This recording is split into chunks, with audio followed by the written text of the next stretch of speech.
everybody, welcome to Nintendo Pow Block here on Bushrush Games. I'm your host, and I take excited, relax and refresh Eddie V. Joining me is the one, the only, the beloved bossman himself, Mr. Corey Dirrig. Hello, good sir. Hi, boss. Yay. At least one of us is rested, Ed. How are you? How was your rest? How was your vacation? I know you went to Six Flags. Yes, I went to Six Flags. Everybody rode some rides, had some good comedy with my sister. Her hair was falling, just blowing everywhere on a lot of the rides and stuff. Had some good pizza there, some good pepperoni pizza. But I didn't get a funnel cake Sunday. But I am fair when I go Fail. back. Fail. And everything. But boss, I am back. How are you? I'm good. Speaking of Ed, speaking of roller coasters and stuff, pending we find a house in a certain amount of time, we are going to Disney in February. Yes. I'm quite excited. Very, very, very excited. And we're staying at my favorite hotel, although I'm concerned about some transportation stuff, but that's a deep dive into Disney parks that, people don't want to listen to. But we're staying at my favorite resort. What? Oh, as in like when you at the hotel, like back into Disney and back to the hotel. Yeah, well, the thing is okay, well, here we go. I wasn't going to discuss this, but we're going to. Here we go. Everybody strap in.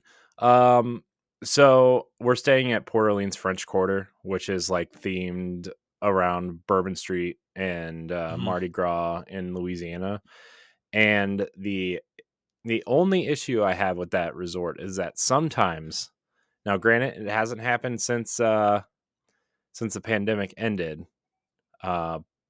according to what I've read, but it does sometimes share buses in not like downtimes, not peak times, but downtimes with Port Orleans Riverside, which is one of the biggest resorts and has 5 bus stops, whereas French Quarter is one of the smallest resorts and it only has 1 bus stop. So I'm, with 2 kids, I'm a little concerned that we might have to share a bus, but I according to what I've read, they don't share buses anymore. So Okay. We'll see. We'll see what happens, Edward. But I'm very excited. And guess what? I'm going to eat a funnel cake when I'm there. Yes. Well, you already know. I need the picks. Like Earl sandwich. Need the picks. New sandwich. 3 new sandwiches there, by the way, at Earl Sandwich. Permanent or like limited edition? They're limited. I don't know if they'll be there when we get there, but right now they have a Nashville hot chicken sandwich with spicy mayo and jalapenos and jalapeno bacon. Wait. It's bacon. We used to have it when I worked at the restaurant, right? It's like regular bacon that's like when they prep it, they soak it in jalapeno juice, and it makes it like kind of spicy, and then you cook it, and then it's kind of spicy when you eat it. So, because I never heard of jalapeno bacon, I didn't know they made it. It's delicious. Let me tell you, that stuff's amazing. Awesome! You're missing out, Ed. Go buy some at the grocery store, or I don't know. Maybe Burger King has the hot bacon. I think they do. I can't do hot stuff like that, but I'll try. Once. Do it. Like if that's like the only spicy thing that's like on a burger or something like that, or a sub, whatever, I'm fine with it. But if it's like multiple hot stuff, my nose is gonna be dripping, and I'm gonna be like, I need water. And I know water's you don't not drink good. You don't drink water. But to drink milk, I know. When you drink, you drink milk. You eat bread. Yeah. First, you eat the bread to absorb it, and then you get the milk to get the rest of the burnout. Because if you drink water, it mixes with the oil in the spice, and then the spice just spreads, and then it just feels worse. Yes, I know. So, pro tip for you spicers out there. I don't know. But I feel like because if I ever want to go to Disney World, I don't know where should I go. Like, how do I go about planning a trip like that? You just get on the website and order stuff. It's like You know. Amazon, but for a theme park. Well, um, well, I don't know if they like provide the flight and all of oh that no, you stuff. have to buy your own tickets and flights and transportation too. Although they do like provide like helpful tips for that stuff, but you still at the end of Mhm. the day have to get your flights and transportation to and from the airport. Although you could just Lyft or Uber if you really had to, or take a taxi. But we usually take one of the bus programs that they have down there, like Mears and or the Sunshine Flyer, which is like, just Disney used to pick you up and take you to the airport themselves on the Magical Mm. Express, but uh, when Bob Chapek took over, that was like one of the first things he ended because it cost them money to do that. And it's like, well, guy, it's convenient. So, but yeah, I mean that's kind of what we do with one of those. Although I think Mears just bought Sunshine Flyer, so could be the same by the time February rolls around. But yeah,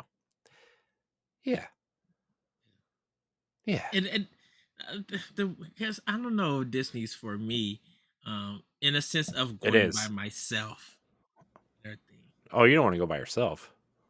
Yeah, see, I mean, that's you the thing. can. Actually, you know what? It might be fun by yourself.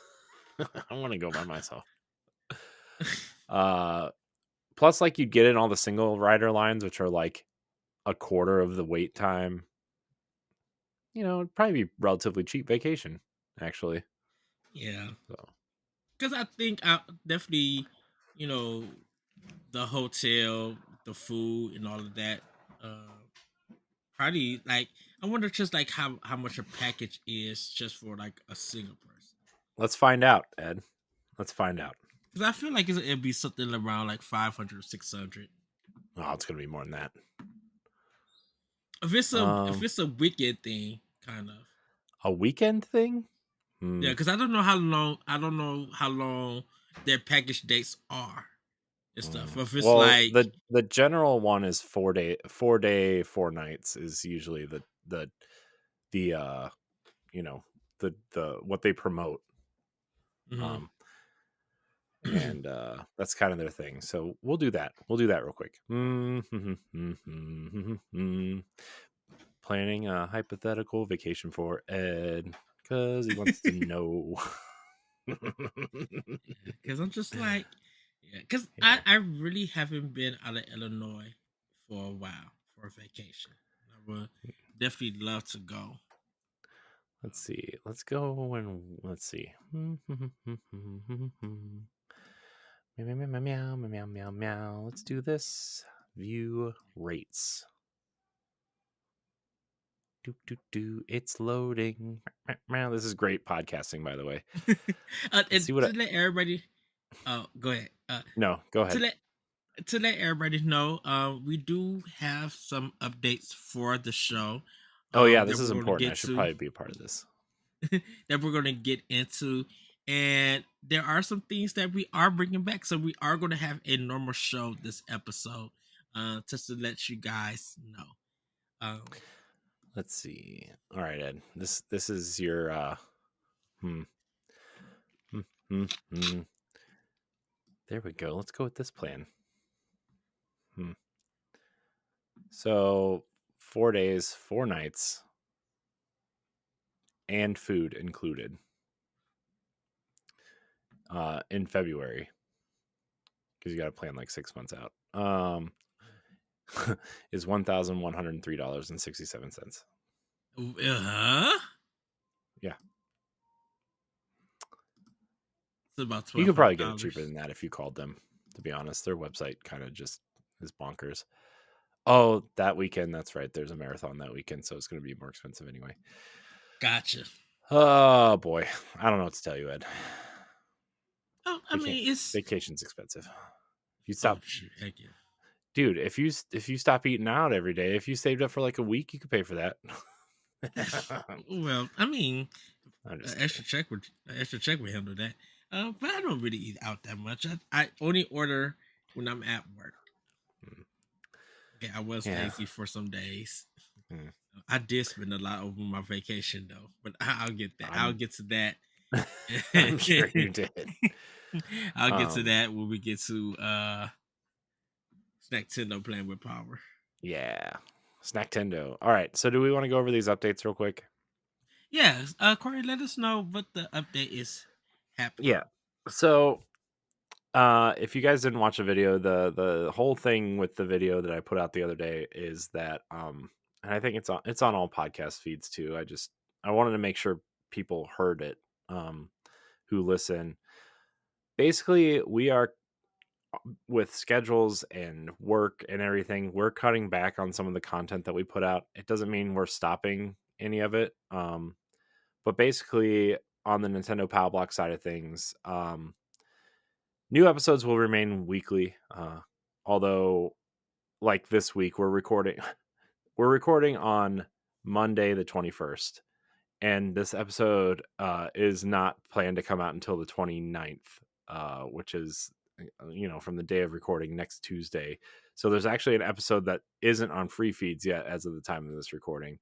But basically we want to make sure that we have enough time to record and get the episodes out. And so we could have episodes like this. We could have episodes recording on Sunday night, maybe even Monday at some point. But like, our goal is to have a proper Nintendo Power Block episode, a doc. Like, we have a doc, and go through all of our segments and give you the show that Ed and I really want to do, and you deserve to have, instead of us recording at 11 o'clock at night dead tired trying to get something out because we need to, right?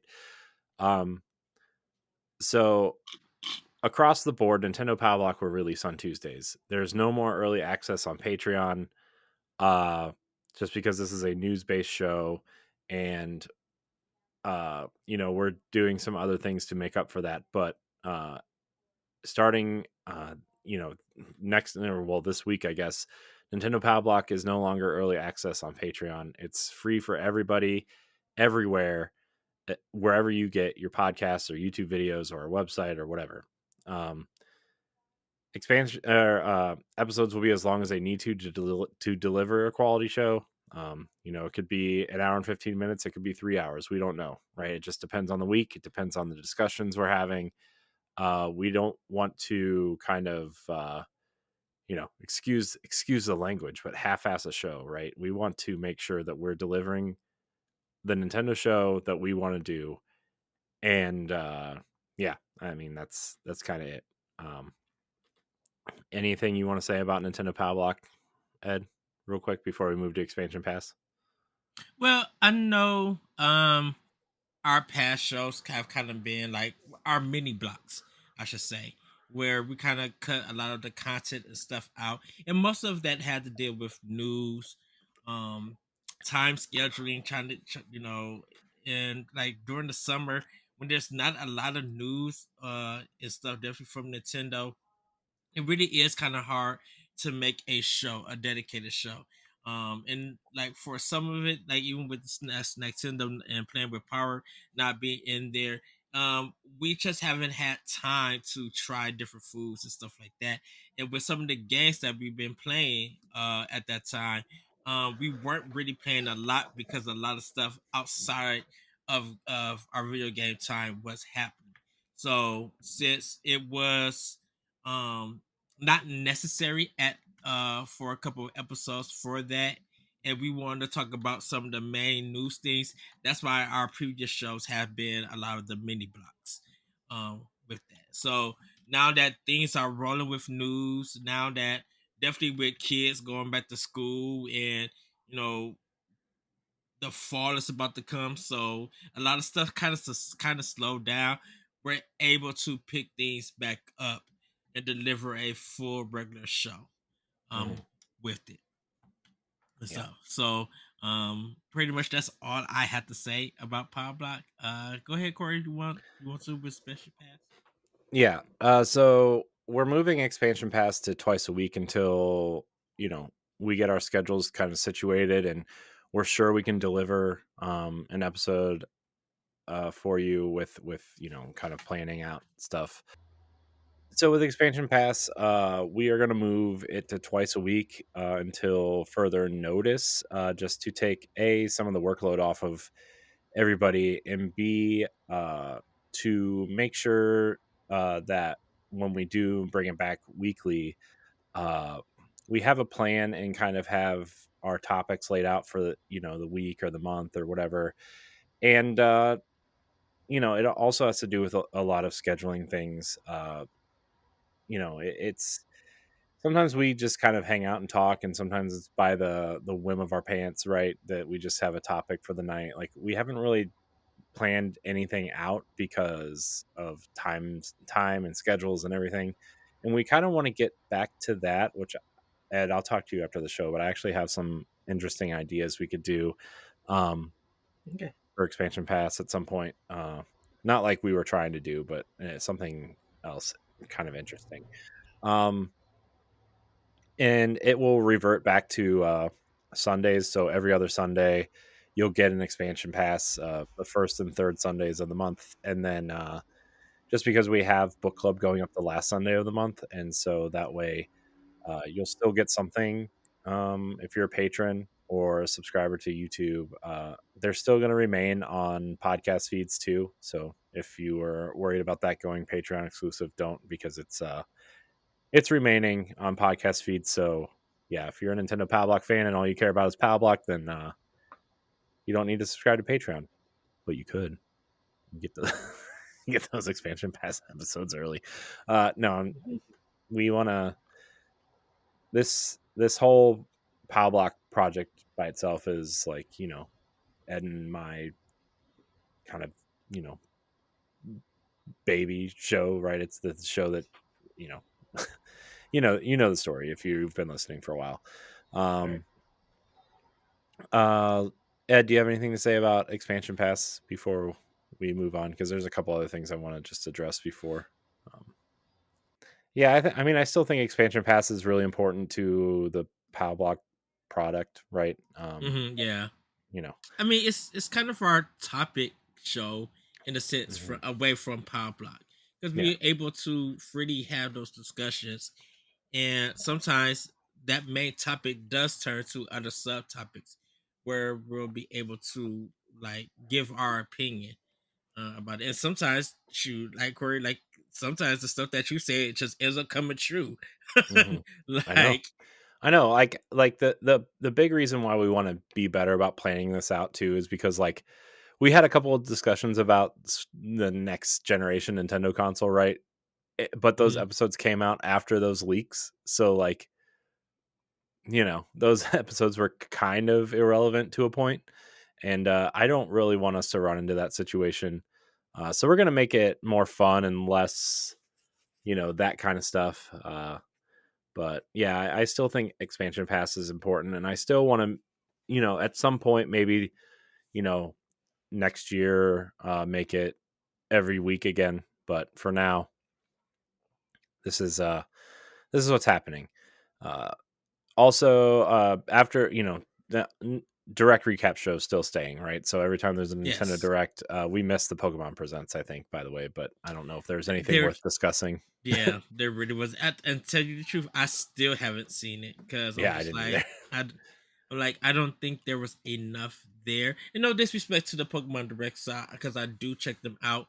Um, but I think at this time, because Gamescom is happening, Hmm. this week at the time of this recording, I hopefully we get more news, and maybe in September we get a direct.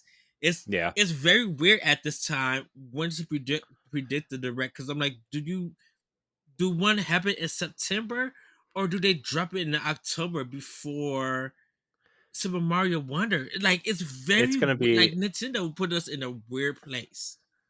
it's gonna be in September. So ever since they started the Nintendo Directs, there's only been 1 year where there wasn't a September Direct. I think someone like Stealth, Hmm. I think, tweeted it out, uh, and it was like 2016 or something. I'm not 100% sure. even the year of the pandemic, it was the partner direct. So I still think we're going to get one, maybe more towards the end of September and less towards the middle, which they seemingly have. But yeah, I mean, Nintendo Direct recap show, it's going to be the same as it always has been. So I think we're gonna try to make that show a little bit more podcast friendly as well.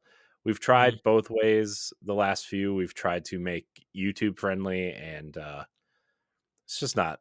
It's not who we are. We want to talk for 3 hours about a Nintendo Direct that's 20 minutes, right? It's just, 20 or 40. uh, It's it's just amazing with the direct, and I know we're gonna continue on. It's just amazing on the direct that they give us about 40 plus games. yeah, And everybody be like, "Where's the Nintendo Direct? What they gonna show?" And then they show us, and they give us all this stuff. Some people take it or leave it, are not impressed or anything. But I'm like, when I talk to you, when we recorded Corey, I'm like, dude, they got about 45 plus some games that got announced or just showcased or updated or something. For a 40-minute presentation, that's good for a system that people thought wasn't going to have no games on it. yeah, especially 7 years in. So, Exactly. let's see. The major thing right now that I'm working on is a Nintendo Pow Block archive. I'm working on getting all of our main episodes at least recovered and downloaded in an HD format, and our recent expansion passes and Nintendo Direct recap shows. I'm trying to get it all. I don't know how much I'll be able to fit on a hard drive, but we're gonna have an archive of that to just because I mean, I don't want anything to happen to Pow Block. Exactly. You know, I mean, the other shows I don't want anything to happen either, but I really don't want anything to happen in Nintendo Pow Block. So I'm working on that. It's going to take a couple months probably, since there's probably 600 odd episodes of either Pow Block or expansion pass, both old and new expansion pass, direct recap shows, and a couple other things that Ed and I have done over the past, gosh, 8 years, 7 years, 8 years. So we're working on that. We'll have more details on what's happening with that later, but I'm hoping that it kind of goes how I want it to. And overall, just not just with Power Block, but with Boss Rush stuff in general and everything else that we're doing. The simpler is better philosophy is something that I would like to get back to. I mean, podcasts are our bread and butter. We shouldn't be trying to do anything else right now because there's no time, and trying to fit everything else in. It's just, whew, crazy. We're doing a lot of stuff, Ed, and it's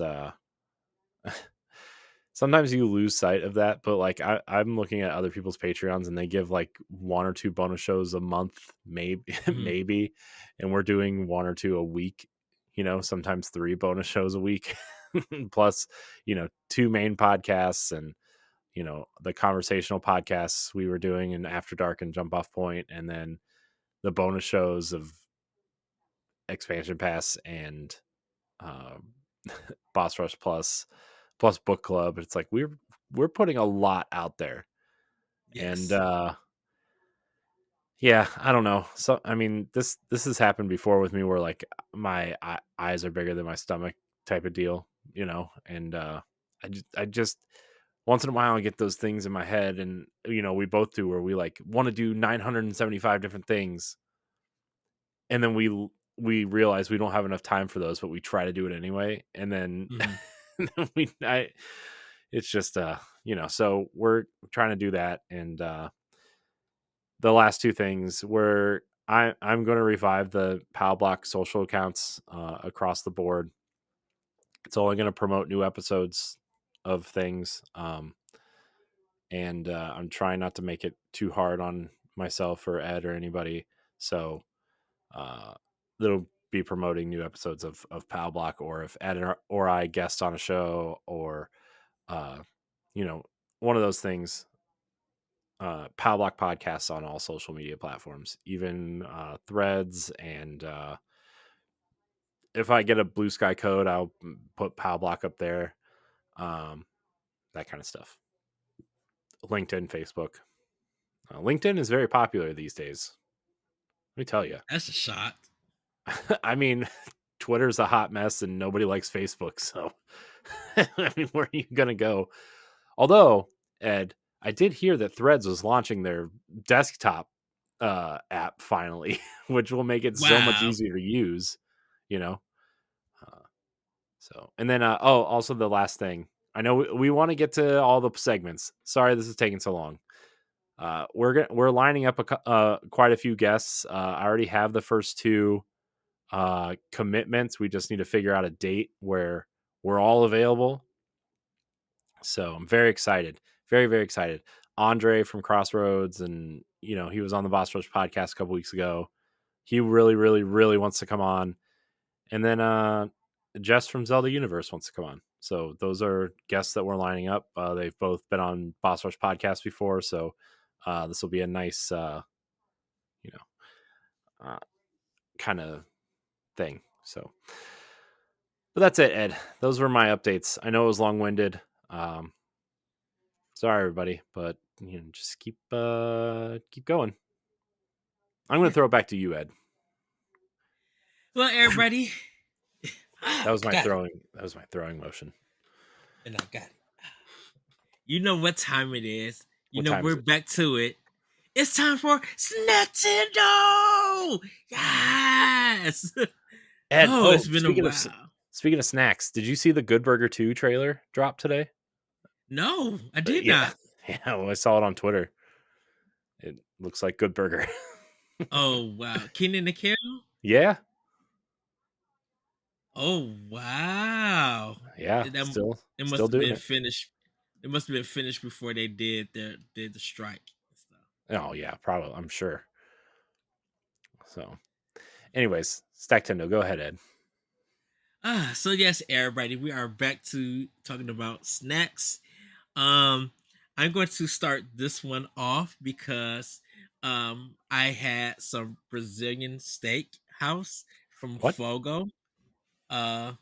There's a restaurant in Rosemont here in Illinois called Fogo, and it's a Brazilian steakhouse where you got your salad bar, but they bring out different cuts of meat, and you like give it a try and stuff and eat it, and they go around the table with different meats and stuff and desserts. I had lamb for the first time. Not bad. They don't have no sauce, so it's like no A1 or ketchup or anything like that, unless I think Ketchup you buy on a steak? ketchup as in for fries and stuff or Jeez. anything. So, like, there's no dipping sauce. Some people treat ketchup as dipping sauce in a sense, but there was none there. Actually went to Geno's East, which is a pizzeria, and we had Meaty Lovers deep dish pizza, where we didn't have regular bacon, or no, we had bacon, but we didn't have Canadian bacon. We had pepperoni. It was pepperoni, sausage, and then the bacon, and they cut it in 6 slices. And since there's of us, we was all able to have. I got to celebrate our good friend Larry Giver's birthday, because he came from Indiana down here, so we spent the whole day um together. So we ate the food, we ate the Brazilian, um and Geno's East. And actually, Geno's East is really good. It's in the soft loop of Chicago. They call it the soft loop. That's just the name of it. But it was in Chicago. Uh Really just so good. I'm like, oh man, I have not tasted deep dish pizza in a while. And I never had Geno's. I had just brought like maybe last month. Um I had brought a frozen one from the store, which was really good. But like tasting it from the way that they make it, was just like so delicious. I did have to cut part of it with a fork and knife, um, because it's it was kind of a lot of sauce on there, and the sauce would have just messed up everything. So I cut a little piece, and then I started to eat it and everything. Mm. And it was just so good. Uh, having that. Um, and pretty much just so I had Chipotle a couple of days last week while I was Mm. on vacation, for work because I had to get something quick to eat because there was some craziness that happened. Um, and I went on the app so I could order my food. Dude, they didn't have you couldn't order no burritos at this Chipotle. Just regular Why? burritos. You couldn't add. I think they ran out of the shells or whatever. I was able to get my burrito bowl, but like for a regular burrito, it was blacked out where nobody could order it. I'm like, oh wow. But that's So like essential. hey, I think I told you this that one of the Burger King that was in Wisconsin in Kenosha by the movie theater that I go to, they went out of Whopper meat, so no one could order Whoppers. Hmm. Like so, only chicken sandwiches. They was just like, no, you can order Whopper Juniors, but we don't have the Whopper meat to make Whoppers. That doesn't make sense. Isn't it just a hamburger? The Whopper because it's a bigger size. The Juniors a smaller Oh, size. come on, just mush two of those patties together. It's fine. I was just like, what? So I was just like, that's okay. So I left that Burger King again, went to another place and stuff. I think this Friday I am definitely going out to get some sushi and stuff this Hmm. Friday. Um because I haven't been to my spot in a while. So I'm gonna go there, get some sushi, and probably hit the Japanese mall and get some like Japanese snacks there Hmm. too. Um, Pretty much that's all I've been stacking on for Snack Tendo. Nothing new just yet. I talked about the Twister gummies. They're okay, but not nothing big or major. And I think once I get to I'm going to try to see if there's some new Japanese snacks, like I said, Friday. And when I get a chance to go to my grocery store, I want to see if they got some new stuff there too Hmm. and everything. But yeah, that's pretty much it and everything. What about you, Corey? Well, I ate a lot of pizza this weekend. Um, Ooh, we had a little pizza party, and Saturday's the one day I'm allowed to eat junk food. So I went really hard on the pizza, and I got kind of sick afterwards, but it was fine. okay. uh, What kind of pizza and how many slices? well, it was Domino's, and so Okay, I don't know if I want to say how many slices I ate and on air. But it was a lot. half. Look, Let's say half of a pizza, or okay, so they were mediums. Okay, first of all, okay, um, two so mediums, correct? three mediums because the kids Oh, and okay, leftovers for them the next day. okay. Um, so here's the thing. I skipped lunch. I had a light breakfast because I was planning on this pizza. Also, we went to the zoo, so I walked a lot. Um, not a lot, but kind of a lot. Yes. Kind of moved around a little bit. um, so I had one one part of the pizza I had was pepperoni and bacon crumbles. The other part of the pizza I had was pepperoni and jalapenos, which after I ate it, I was like, man, I should have just got bacon and jalapenos. That would have been amazing. So next time. Uh, and then just double pepperoni on another one. So I ate a lot. I ate a lot of pizza, Ed. I think I had like 10 pieces of pizza. so uh, a whole pizza and then two slices. If you oh, it was think so about good, man. was so good. I couldn't stop. I was actually really full after like 4 pieces, but I'm like, no, I'm going hard. I got to keep going. And then after the 7th piece, I was like, I should stop. But then I was like, but there's a couple slices of the jalapeno pizza left. Now nobody else is going to eat it, and I can't eat it tomorrow, so I might as well eat it today. So you just pushed through and finished it off. Yeah. So, and then, Sunday I ate the allotted amount of food in today. So back on track, but man, dude, that pizza was so good. You would have sworn I hadn't eaten pizza in like 3 months or 6 months or a year or something. It was so good. Oh, I love Domino's pizza right when you like open the lid for the first time and it's like scalding hot and like you just got to put it in your mouth. Right. Oh, it's so good. Mm-hmm. I do that when I get it when it comes to my store and everything. I tell my associates, hey, this is the pizza. I'm gonna put it in there. I'm gonna grab me one slice. I'm gonna come back so you guys can get it while it's hot. And so I'll get my slice, I'll eat it, go out, and then tell them to come back and get something to eat. And then once they come back, I start getting my other slices.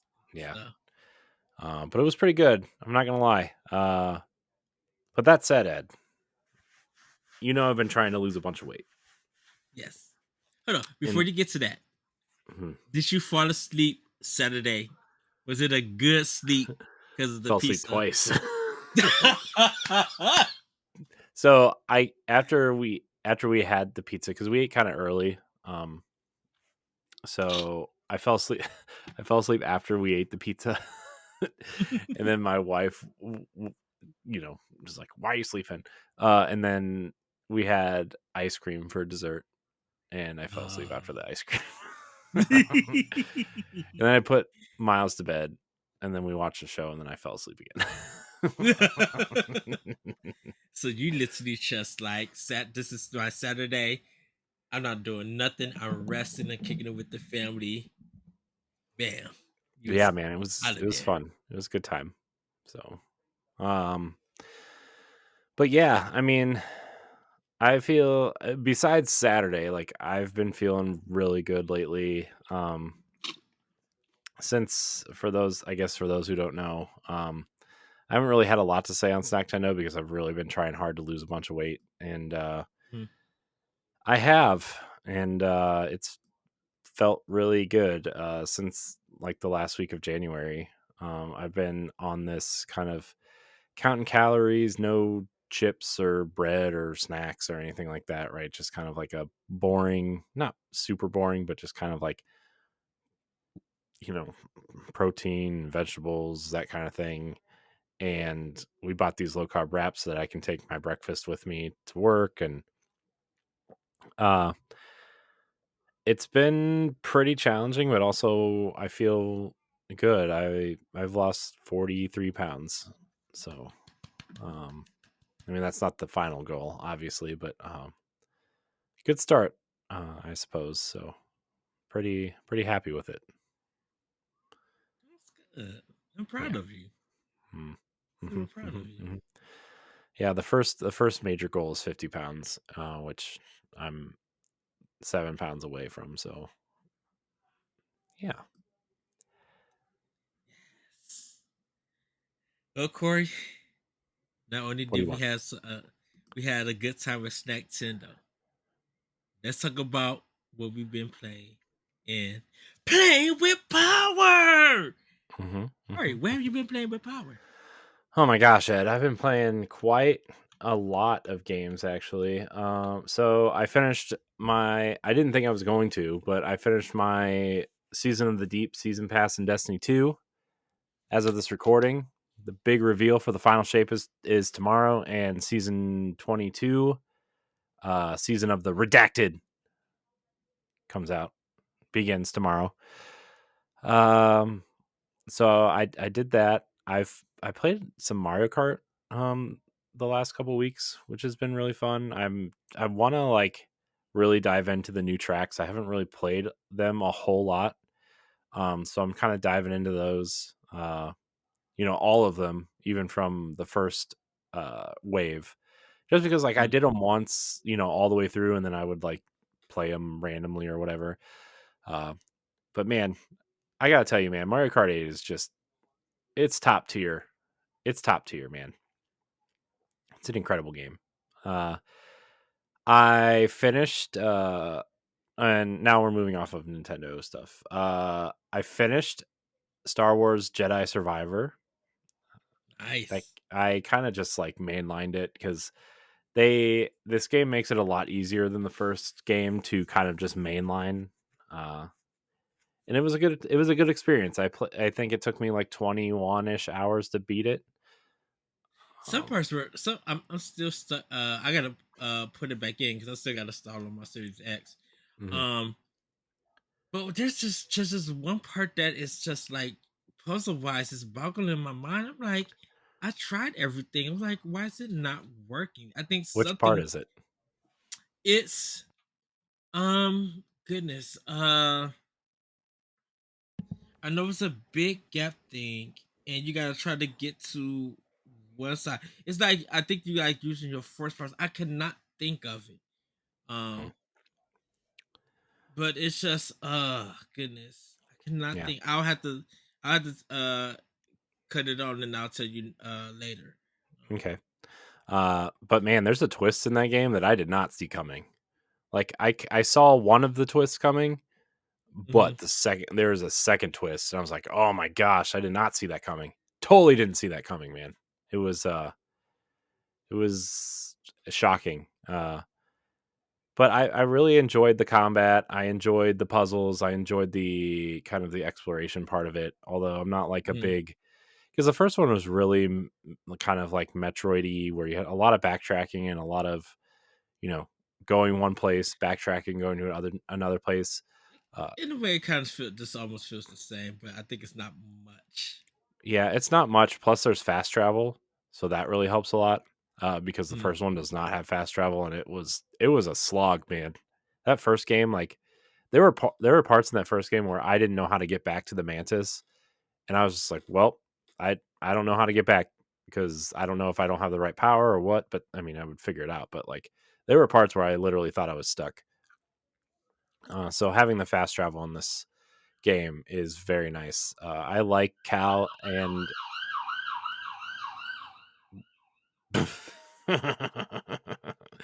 I I'm like sorry, everybody.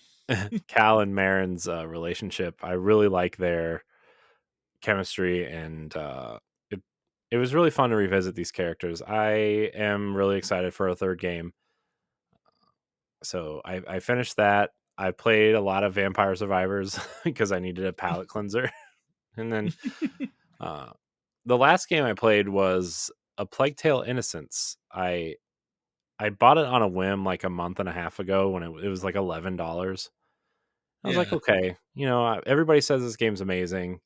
I'm gonna play it at some point, and we'll see. And so I was like, I needed a game after Jedi Survivor, a short game. I was like, you know what? Let's try this out. And I'm in love with the game. It's not the best game in the world, right? It's definitely like a double A type experience, but this is the second game, right? A Plague Tale: Innocence is the first game. The first one. Okay. Yeah.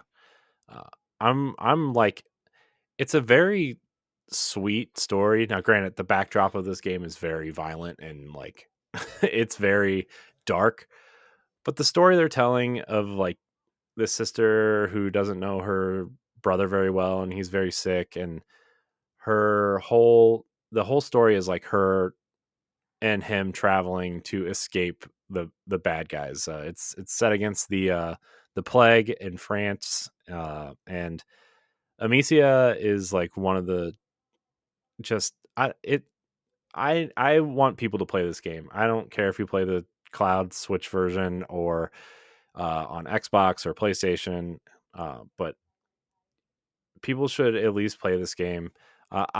I wasn't really sure if I liked it until I got to chapter 3. The chapters are Mhm. pretty short. The thing that's refreshing about this game is it's actually very linear. It's like almost to a fault linear. Um, there are some open areas. Also, it's a stealth game, which I didn't know uh, Yeah. before I went in. I mean, light stealth. You know, it's there's very light combat in it, if at all. Like there's a in one of the first couple chapters, there's like a quote unquote boss fight, but uh, it's basically just slingshotting someone and taking them out. But it's a very great game. It's a very sweet story against a dark, dark backdrop. But I really like it, and it's like I want to finish this game so I can play the next one uh, because it's on Game Pass, and I don't know, it's just a nice experience, and I've been playing like one chapter a night. They're relatively short. Like that's kind of what I'm aiming for. Is like okay, it's Mhm. 16 chapters. If I play one or two chapters a night, I can finish it in like a week and a half, whatever. Uh, and I kind of am playing it like it's a TV show, episodic TV show, which is like really kind of enhancing the experience because like I'll stop myself and I'm like, I can't wait to what's next. So I'm gonna wait and play it tomorrow and like be excited to play it. Um, so that's kind of all I've been playing. I'm kind of just at a standstill until I guess until Starfield comes out because I'll try Starfield for a little bit. I doubt I'll be playing a lot of Starfield, but it is a game that I think I need to play at least a little bit. And Yeah, I then, know next Thursday I'm buying it digitally and then gonna let it do the pre-install. mhm.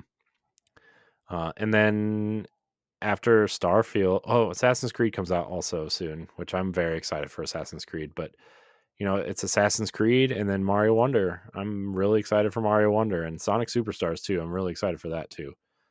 Mhm. So, but Yeah. that's go ahead. Oh no, I was just about to say I'm kind of proud of you, Corey, because this is a year that you beat a lot of games. I wouldn't say a lot, but I've definitely beaten and played a lot more Com- games this year than Compared to past years, yeah. you this year you beaten a lot. Well, that's the other reason for like a lot of these changes too, right? Is like I feel like I'm going into a lot of podcasts. Like I'll try to play a little bit of a game before we go in to a podcast, just so I can say I played something. And there have been Mhm. times where I just, especially on Boss Rush podcast, where I just skipped saying, "Oh, well, I didn't play anything this week, but we're gonna move on anyway, I guess." But yeah, I've really been trying to play more games, and then play a lot more of a lot like the one thing I want to do is play a lot of a game, and Mhm. that's a lot of what these changes are for too, to give me more time to not only do other things like spend time with family or watch shows with my wife or whatever, but also to like play more games and actually be a part of a conversation. It doesn't matter if it's a new game or an old game or a game for book club or something, right? It's yeah, it's been an interesting year. There's still games that I want to play, right? Like I haven't touched Pikmin 4 yet, which is something that I really want to play. I mean, the rest of the year, aside from Assassin's Creed and Mario, is kind of like a shoulder shrug at this point because like there's not a lot of games this fall that I'm really excited for. Mhm. Um, but yeah, I mean, I'm gonna continue playing. Oh, Sea of Stars comes out soon too, which is something I want to at least try. think I don't know I think how that's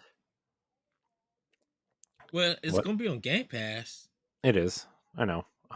Which I'll probably play it there, and if I really enjoy it, then I'll get it on Switch. Um, but also those physical copies are coming next year, so that's been the goal though, right? Is to play more, uh, Mhm. and at least invest more time in games too. So I'm also going to try to go back to certain games that I started and didn't finish. Like Psychonauts 2 is one that I have circled on my list. Yeah, I need to finish that one. Yeah, Gears Tactics is one that's on my list that I need to finish. I need to finish Link's Awakening and Mario 3D World because I'm at the end, literally at the end of those games. Yeah, that's one thing definitely with Xbox and Nintendo actually. Before I get to any Sony stuff, I'm really been trying to finish a lot of first party hmm games. Yeah. on that That's the system. other thing too, is like Final Fantasy 16 is still on deck too, and I'm just like I'm not going to be on the book club, so I'm just like I'll get to it when I get to it, but that's a game that I really want to play. Uh, I'm not really interested in Spider-Man, to be honest. I didn't really care for the first one. I'm like I played this game 20 years ago. 20 years ago. I just need to finish Spider Man. Yeah, I didn't even bother. I mean, maybe if I went back to it, right? Like maybe I should try to play it and finish it. And maybe I'll change my mind. Especially like if the Wolverine game that's coming out is tied Mhm. to Spider-Man in any sort of way. Like maybe I should, if Sony's making some sort of Marvel universe, the Insomniac Marvel verse, uh, maybe I should try it. But at this point, I'll play them when I play them. I'm not really the. I mean, to be honest, the next PlayStation exclusive I'm interested in is Uncharted 5 when it eventually gets announced and comes out. For me, it's Ghost of Tsushima too. Yeah. Like, See, I didn't play the first Ghost of Tsushima, and I didn't finish Horizon. I didn't finish God of War, but yeah, that's why like before I get my PlayStation 5, I do want to finish some games up on 4, like yeah, those first games. yeah. So, God of War, I don't have to worry about. I'm done with that. Ed, what are you playing? So I completed. I'm still working on Pikmin 4, doing the next chapter. But I did get 100% for all three of the chapters that the main game is gives you. So I'm at the last temple in Legend of Zelda Oracle Season, so I got to work through my way through there. And then like finish that so I can hop into Ages. Um Played a little bit of Varnell Edge, which is like a Metroidvania game that I Hmm. kind of bought a couple of months ago. Played a little bit Shredder's Revenge. Just leveling up some of the characters that I didn't play as. Um, but that's kind of it for Switch. And then I just got back into playing my Xbox because I wasn't playing it because I didn't charge up my batteries for a while. So I just recharged them. And I started Wolfenstein 2, Yeah, which I already beat it on PlayStation 4, but I'm playing it on Xbox since, like I said, I got that collection. I'm playing it on very easy because I'm like I already beat the game, so I already know what's gonna come and stuff. yeah. Um, and then I'm playing like a Dragon Isha. It's like the Yakuza when they were back in the Hmm. um samurai days. Hmm. So played that. I picked up Soft of the Circle because there is a chill hop that took that game soundtrack and did it, and it was on sale. So I tried it. There's one I think called Blue Force or something. I think it's free for Xbox Live Gold players. Um I think someone said that it's a mix of a puzzle game and Zelda. So I'll check that out later. But pretty much that's all I've been playing. I will be getting to some of my past games that I brought and stuff. Like I'm going to be starting back up with Kirby's Dreamland, Return to Dreamland, because it's sitting in my face. I'm like, you know what? I need to finish this Kirby game. Hmm. So I'm going to play that and get all the way through. And then like a lot of my first party, like I said, a lot of my first party Switch games and Xbox games I'm going to be getting through. I think what my plan is, I think Corey, is that I'm going to go year by year. So Hmm. all my stuff from 2017, 18, 19, and so forth, all the games that I have first party wise that came out that year, I feel like I'm going to finish, work on it and trying to finish and get my Yoshi coins and stuff Hmm. before the Yeah, end of the year. yeah. That's kind of been like a kind of like an unofficial goal of mine too, especially for like Xbox and Nintendo. Is like, okay, well, 2017 the Switch came out, right? So like, I really want to Mm. go back and finish up some of the games that I missed starting in 2017, and hopefully this will get easier over the next couple months. I also want to Hmm. do that with Xbox from the beginning of Xbox One. I know that sounds like a lot of, at least the first party stuff. I know that sounds like a lot, Yeah, like a big, because like I never finished Quantum Break, even though I loved it. I never finished Recore, even though I thought it was okay. I never finished Sunset record. Overdrive, even though I played like 10 hours of. Uh, I know Recore is not great, but I still want to play it because they did do that updated edition. Hmm. Uh, So I do want to do some of that stuff. I do want to try some of the stuff that Microsoft published, but internal studios didn't really do. So those are kind of things that I want to do over the next year or so. And when we transition, obviously I want to do the Nintendo stuff because we're about to transition into a new generation, right? Like, Yeah. and I know like once this new generation starts, I'm gonna be putting my Switch away, especially if this is some sort of Switch like device, right? And Hmm. it's backwards compatible. Like there's no need to have my Switch out, right? I mean, I'll keep my launch one out because my kids will probably be old enough to at least understand it at that point if they're interested in playing it. But if they're not, these consoles are going to be packed away, and it's kind of sad. I mean, it's the same thing as when I put my Xbox One away. Like it's kind of sad, but it's always sad when a new generation comes out and you have to put your old stuff away because you're like, we had so many good memories together.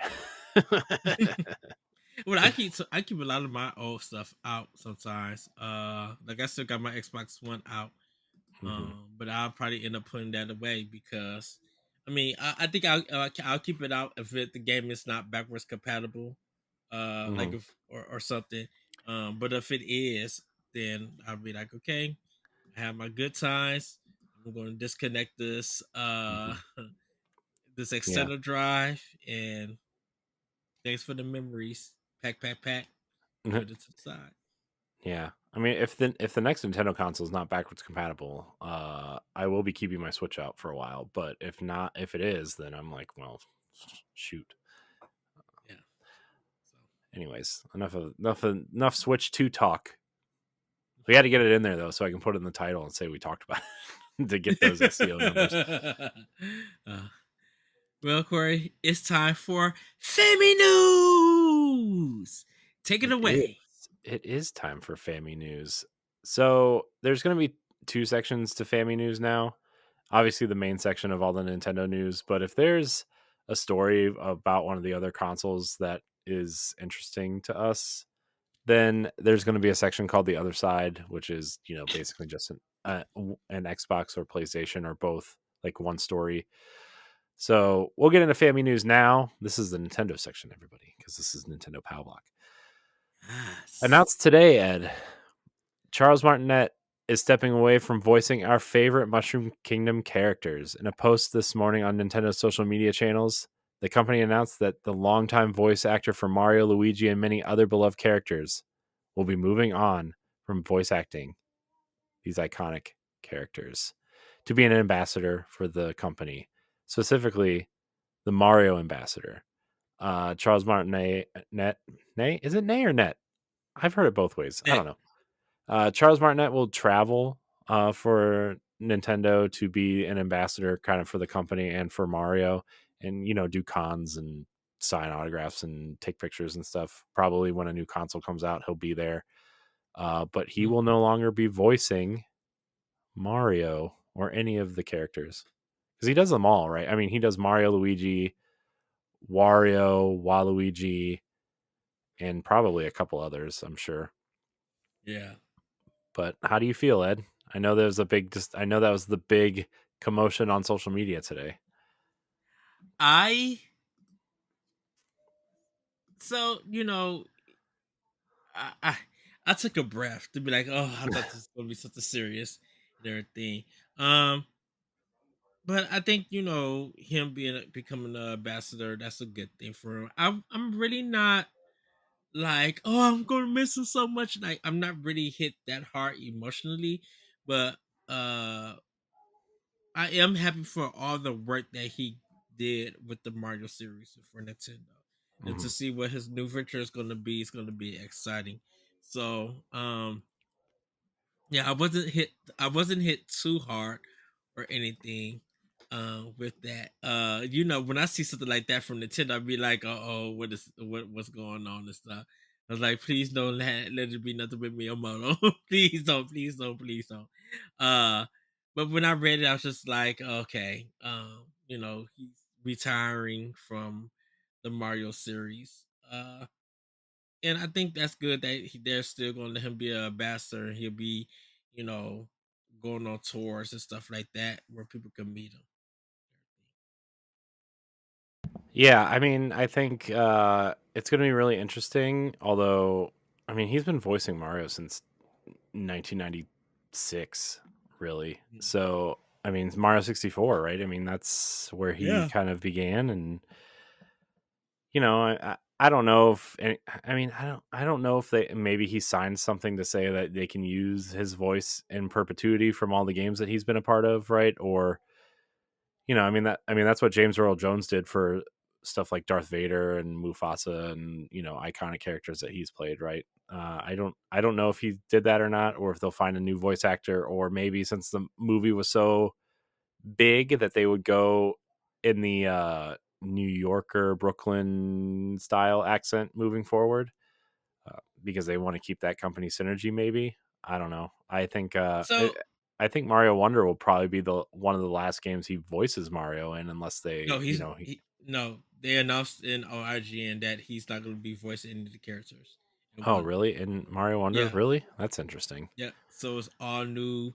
It's all new voices. So I think when we find out who is voicing them, we'll be able to know Hmm, that's everything. interesting. We do have a question about this. We're jumping. We move this question up from question block. Everybody. Uh, David Lasby writes in. Uh, Wait, where did my news go? There it is. Okay. He writes in via Discord. He says, "Who do you want to take over the voice of Mario?"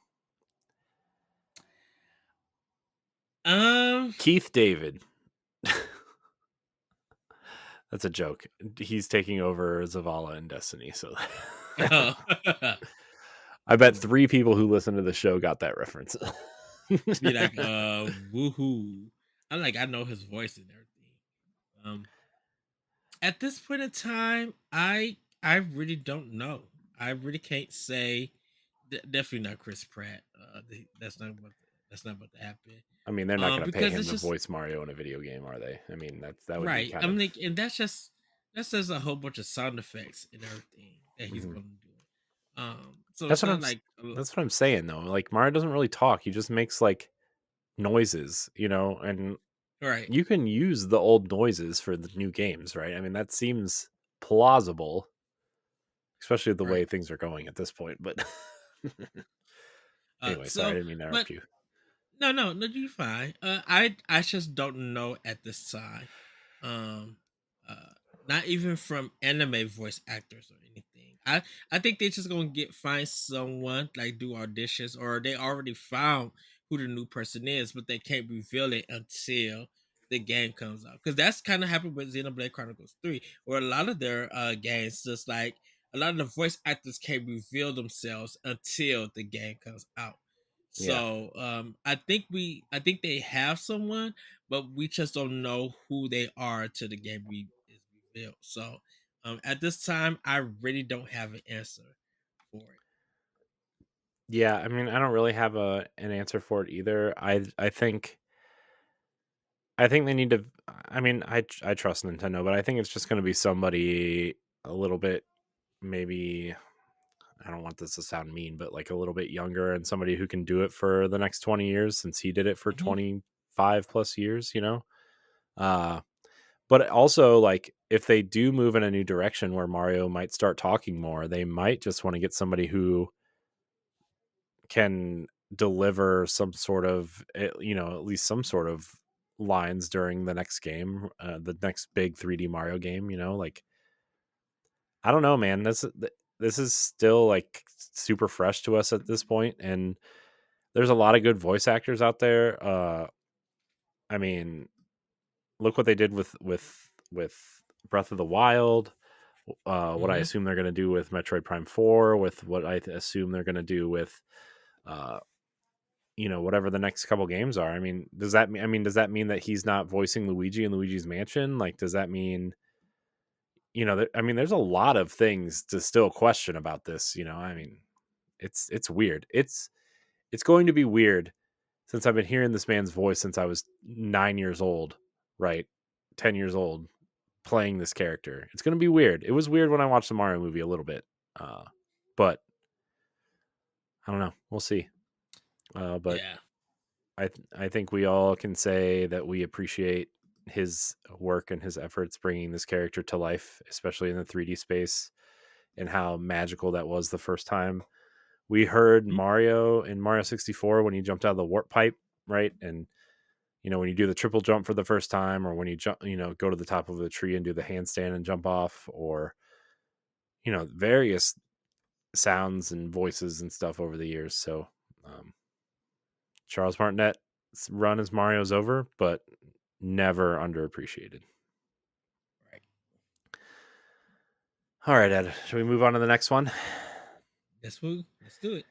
This is something that we talked about maybe a week ago, maybe a little bit less than that. Former Xbox community guy Larry Herb, aka Xbox Live's Major Nelson, or formerly of Xbox, visited Nintendo's HQ the other day, with many Nintendo fans speculating that his next quote-unquote chapter may be with Nintendo. Though we know that obviously Nintendo's American headquarters are literally right across the street from Microsoft's, and he could have just been visiting. This has a lot of speculation going around. His badge did say visitor. He was there on August 18th or something, I want to say. So I guess it was Yes. a couple days ago we talked about this. But should we be reading more into this as Nintendo fans? Do we think he's coming over to do something, or is this just like a nice, happy whatever? I think this is a nice, happy thing. Because no knock against Major Nelson. I think Nintendo doesn't need him.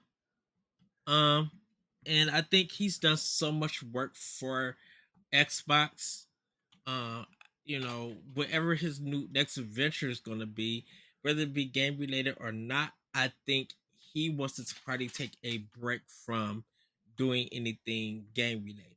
So, with the good relationship that Microsoft and Nintendo has, it's cool that he comes and be able to visit.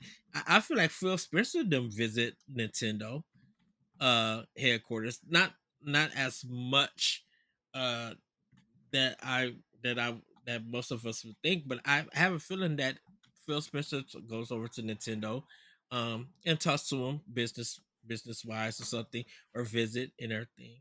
So I don't really dig much into it.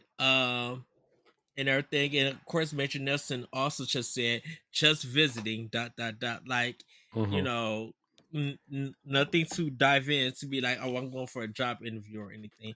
I don't see Major Nelson going to Nintendo to like not betraying Microsoft or anything. But I think he, just went there to go visit, probably talk to Doug Bowser and all of that stuff, um, Mm-hmm.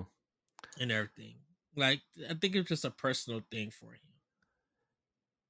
Yeah, I think it would be really interesting for him to move on to Nintendo, though. I mean, he did such a great job with the Xbox podcast.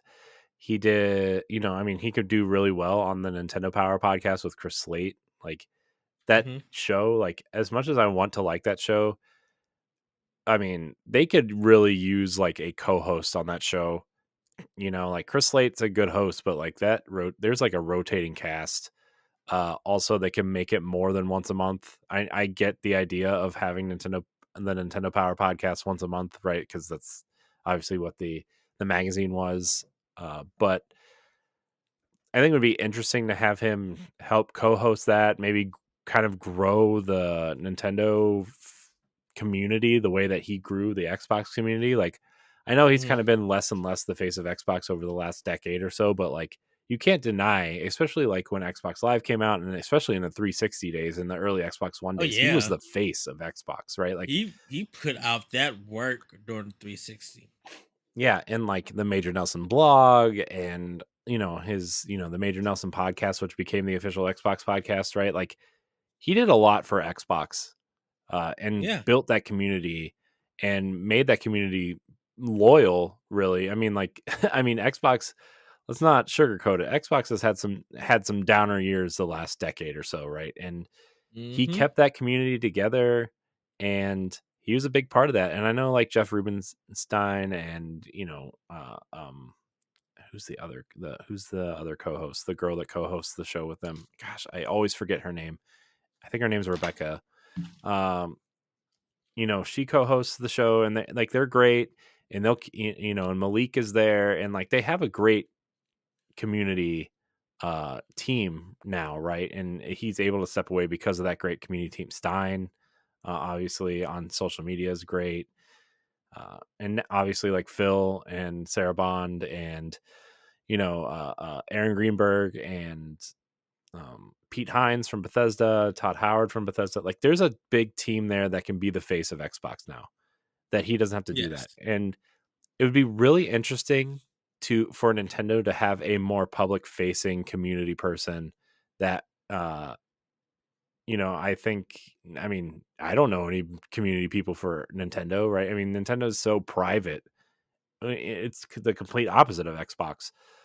So it would be really interesting for him to take over that and kind of have a more open community and more open channels with a community that is so, wrapped up, right? Not like Hmm. announcing games before they're supposed to or anything, but just like make the community feel like they're a community and not just fans.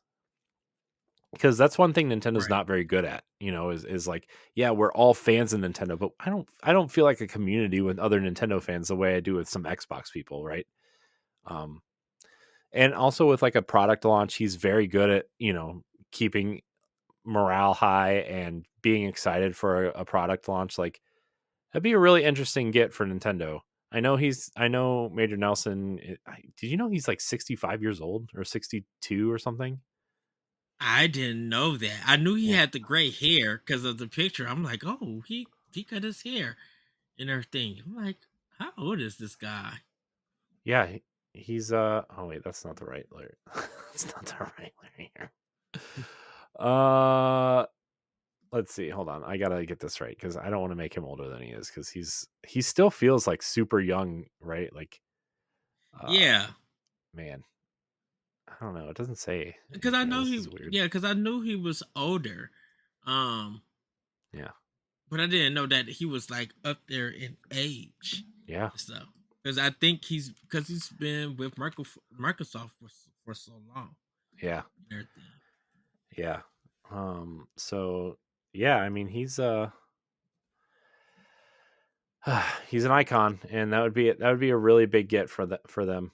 Even if it's just for like the next 10 years, just to Hmm. have someone that's a stable community guy and knows how to keep Now, people excited. I would tell you what would be a big story if that happened. Bill Trinen left Nintendo to go to Microsoft. That would be Yeah, huge. but dude, Bill Trinen is so important in Nintendo. Like he's And their I like know. translator guy. I mean, like that'd be great Yeah. for Xbox to try to get Japanese companies in the door, but Bill Trent, I mean, dude, he's Miyamoto and Anuma's translator when they come over. Like Yeah. he's the dude, he's the translator. He's He's not going anywhere. he he's even though he's like in the background, in a point like Major Nelson, he's been a big figure for Nintendo. I mean, yeah, Reggie Fils-Aimé was too, but I'm like Bill Training, like he That's the started thing. off doing some of the Nintendo Directs and stuff, and I so mean, he was, he did the whole treehouse for Breath of the Wild. yeah. So he is hmm or was part of the face of Nintendo. Like hmm his role is very important. We don't see a lot of what he's doing because he's probably just like work hmm for him probably just got crazy with the Yeah, success of Switch. yeah, and that's the thing too is like they never really replaced Reggie, right? I mean, no offense to Doug Bowser, but he's kind of boring, right? He's no Reggie. um, and like Reggie was the face of Nintendo for so long, and Nintendo hasn't had a Yeah. face of the company, in forever. And I know Major Nelson will always be the face of the Xbox community, at least for another few years until people kind of grow out of that or kind of forget or whatever. But like, he would be a pretty good face to have for a little while. I mean, I kind of thought that Kit and Krista were going to be that for a while, and then they obviously left to do their own thing. Yeah.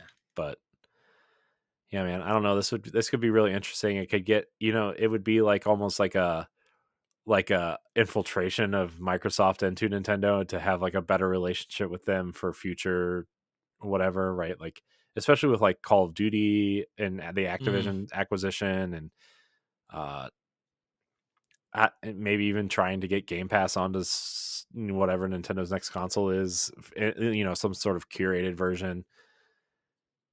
Be interesting, man. I mean, all this clearly is hypothetical and fan wishes and whatever, but like, it'd be interesting. It'd be I really mean, would interesting. you? I mean, but which? I don't know. If we should do this expansion pass of a trade of A trade? Microsoft get Microsoft get Bill Trinen and we and Nintendo got Major Nelson. Oh God. Like, how would that look? Or someone from Sony, the past Sony days, came in to either one. Okay, Bill Trinen goes to Microsoft, Major Nelson goes to Nintendo, and two people who used to be work do Sony PlayStation goes to either one. Like, that would be kind of be insane. Mm-hmm. I don't know what their roles would be, but I think the community talk would definitely be big. Microsoft and them talking about Bill Trinen, getting them. Oh, they they would be like, "What are we in for? We know what we have with Bill Trinen, but what would Microsoft be in for? Mm-hmm. Because Microsoft had the one guy from the indie games Mm-hmm. and stuff. Yeah.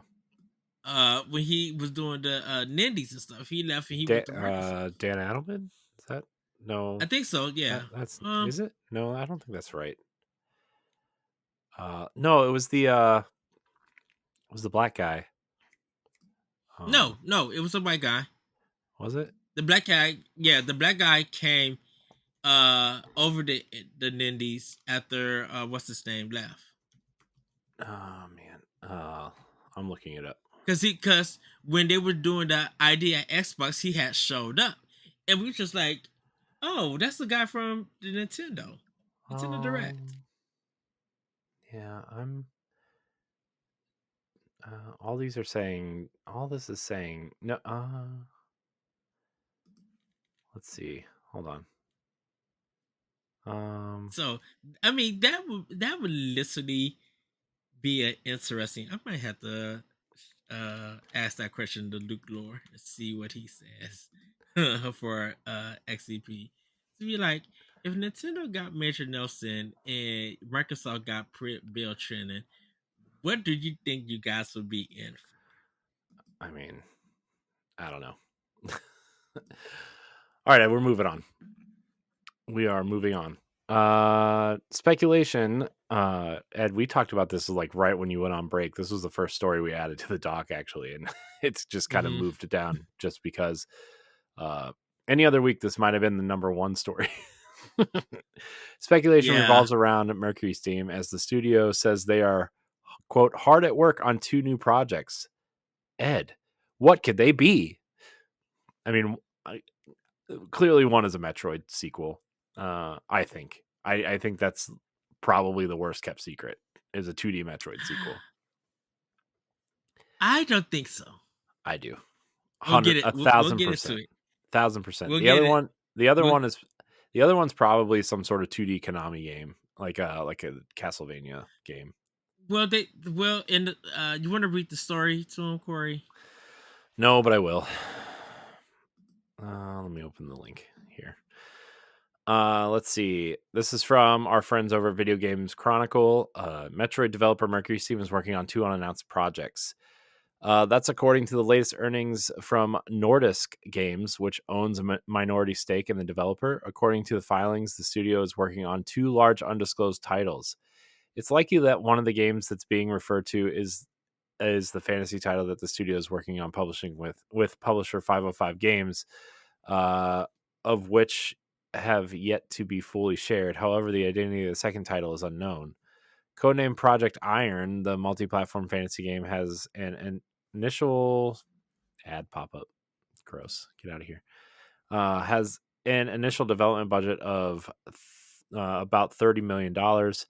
Quote, we are thrilled to work with the team at Mercury Steam, a proven studio that over the years has created numerous phenomenal IPs, including the recent hit release Metroid Dread in partnership with Nintendo.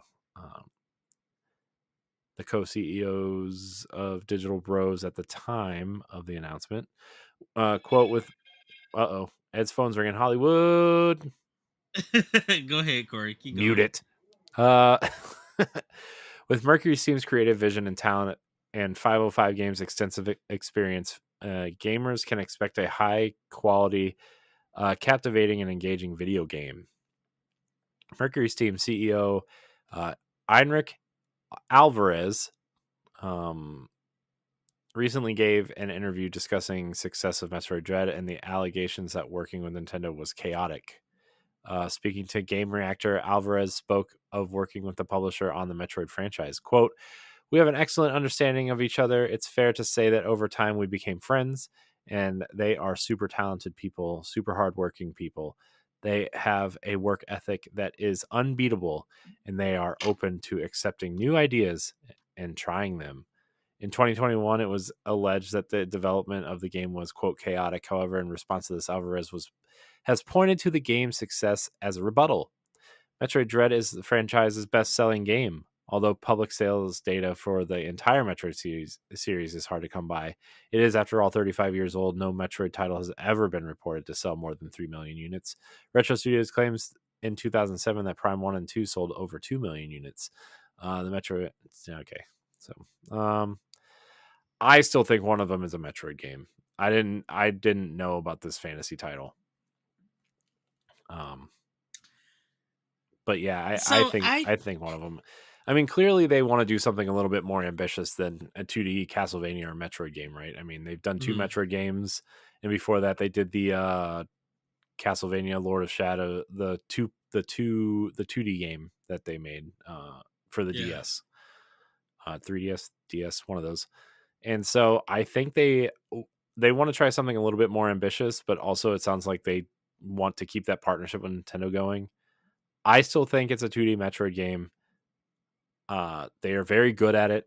Obviously, based on the 3DS game and then the Switch game, right? Like, they're clearly very good at it, and Nintendo clearly likes to work with them. So I think that's what's happening. So I don't think so. I think it's another. You still think Arms 2 is coming? Game. And I believe that. But this is the thing about it, because I feel like Mercury Steam is they got their reputation back, in a sense, after that last Castlevania game that they did on PS3.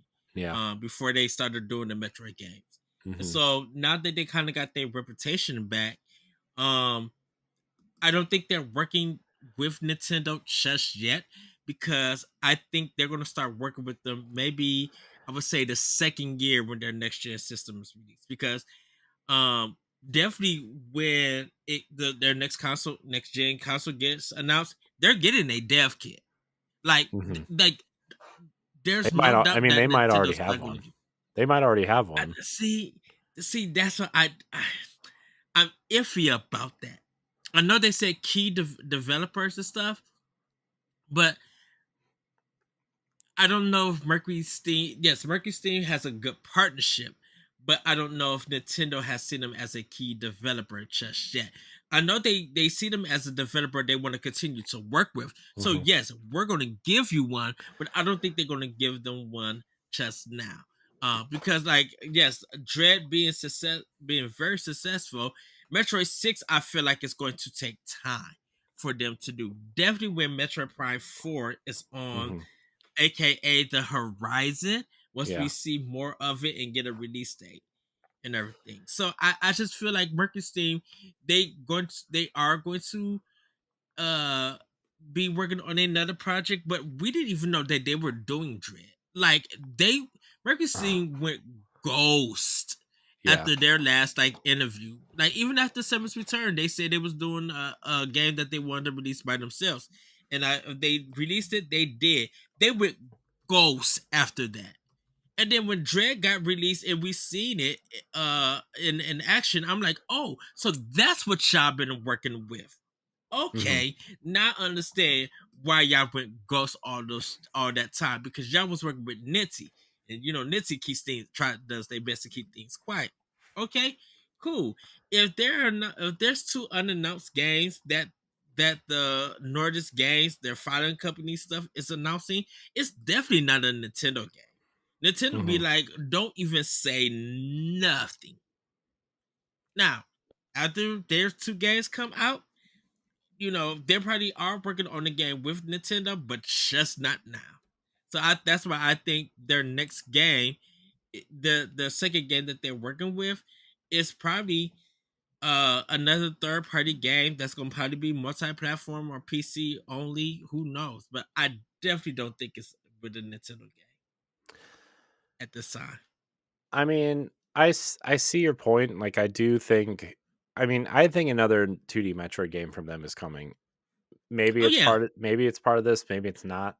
Uh, and you did make a good point, and I kind of kind of forgot Metroid Prime 4 was a thing. So like, they're not going to put out a 2D Metroid. Well, I mean, I guess they have before, right? I mean, Metroid Fusion and Metroid Prime came out on the same day, right? So, uh, may bunkers on that. I here's the thing though. I mean, they're not doing two consoles anymore, right? I mean, they're only sticking to the one hybrid, so they're not going to release two Metroid games on the same day.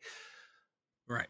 But I wonder if people are actually more excited for a new 2D Metroid game and not Metroid Prime 4 at this point. I mean, Metroid Prime Remastered was great, and I do Mhm. expect the other two games to be coming within the next year before the next console. But, and this is a big but, I think that Dread revitalized everybody's love for 2D Metroids, and Mm-hmm. Yep. I think a Metroid 6 would be way more. I think people would be way more enthusiastic about Metroid 6 than they would be about Metroid It's Prime 4 at this and point. they announced. I mean, they said that once they start working on Metro 6, it's a new story. It's completely Hmm. brand new and Yeah. stuff. Now, if I was to give in to this story and they said they were making something for Nintendo, I think Mercury Steam is making Donkey Kong, a 2D Mm, Donkey Kong. yeah. Rare. Retro's too busy with Metroid Prime. And so if there is a want for a new Donkey Kong game, Mercury Steam got it. Because everybody else is probably doing like Mario Luigi or a remake, Link remake, or HD remaster or something. Like if we are still in thinking about games going forward, just still on Switch, the Hmm. other partners, developers that they're working with is still on there. Now, Hmm. if their next gen system is like with development kits and stuff being out, I can see nothing being said from Platinum. I can Hmm. see nothing really being said from Bandai Namco or Square Enix. Hmm. Um Grezzo, I could see them nothing being said with them. Um I don't know what Treehouse is doing or anything if they're localizing something. Um uh the people who did like Intelligent System, even though they released Fire Emblem, uh their new Fire Emblem game, they're probably quiet with something. Hmm. Heck, Capcom probably got a dev kit to make another exclusive Monster Hunter game. So they may be doing, okay, here go Series X and here go PlayStation 5's Monster Hunter. You guys got your own. Now we're working on Nintendo's next gen version of a Monster Hunter game. Like, Hmm. I can see that happening. But if they're gonna do like a lot of their IP, I think that Mercury Steam has the next Donkey Kong or something. Unless for the love of it all, and this would never happen, that they somehow I mean, besides Samus Returns, am upgrading that, Mhm. not making it not look like the 3DS version, but they remade that game, that Samus Returns looked like Metroid Dread. I mean, That would be I think they could do insane. that. I think they could totally do that. I mean, we're already seeing it, right? A lot of the next, at least the next 6 months or 8 months or so is, Hmm. these smaller titles, remasters, remakes. I mean, the 2D Mario game, like, I don't want to take anything away from designing a 2D Mario game because I know it takes a ton of work, but it's not the next big Mario game, right? Like, it's not the next big 3D Mario game that people are expecting to Right. launch with the next console. And I think we're seeing a lot of smaller projects. I wouldn't be surprised if we saw Samus Returns get ported, or I mean, A Link Between Worlds get ported. Donkey Kong Country Returns, the Wii game, get ported over. Hmm. Um, I still think a lot of the 3DS and Wii games are going to start moving over. I still think we're getting another Zelda game this year. I didn't think so at first, but I don't think we're getting DLC for Tears of the Kingdom. And if you want to fill out this fall, like adding a Zelda game in there, I think would be a smart move. I would honestly, I would pick Wind Waker over Twilight Princess at this point as a business person. Just Hmm. because like you want those colors to pop on an OLED for people who play in handheld mode. It's the Hmm. one game that's stuck on two consoles that didn't sell. Twilight Princess was on the Wii and sold a ton of copies, right? So, not a ton, but you know what I mean. Like it's on a console that sold well. Uh, and then Twilight Princess would be maybe mid next year or something. But I think you're going to start seeing a lot of stuff like that. Uh, I actually saw, I don't know how recent this interview was, but um, Sakaguchi was talking about the last story at some point. I think it was in some sort of, they were talking about the company in the interview, and Fantasian is the game that they have on phones right now. Although there might be a console port coming of that game, which would be just incredible. Man, Mistwalker, man, those game like their slate of games are like they are can't misses, right? Lost Odyssey on They Xbox is incredible. Last Story for Wii is incredible. Like, they just need the marketing and the exposure I mean, I think the for that. Switch would have been a perfect console to have those remasters come out. Oh heck yeah, dude! Last Story HD Uh-huh. hit a switch. Even though this is a year for RPGs, like a crazy year, dude. If you brought that game out next February or Hmm. next March, when Hmm. it's kind of, or even January, when it's kind of like cooling down for JRPGs, Uh-huh. dude, let that get, if that game was the leading game for JRPGs for any console, that mug is going to sell. Dude, that game was amazing. And it didn't, because it came out so late in the Wii's life cycle. Mm-hmm. It was part of the three game. What was it called? Operation Rainfall or whatever, to get those Yeah. three JRPGs that weren't going to get ported. It was that. It was Last Story. It was Pandora's Tower, I think it was called, and Power. then Yep. Xenoblade. And Xenoblade's the one that took off. And Yeah. I'm going to be 100% honest. The Last Story is way better than Xenoblade Chronicles 1, in my opinion. Uh, but nobody bought it, and I mean, and then they resorted to making And, phone and games. So and I understand why nobody bought it, because there was such a limited release.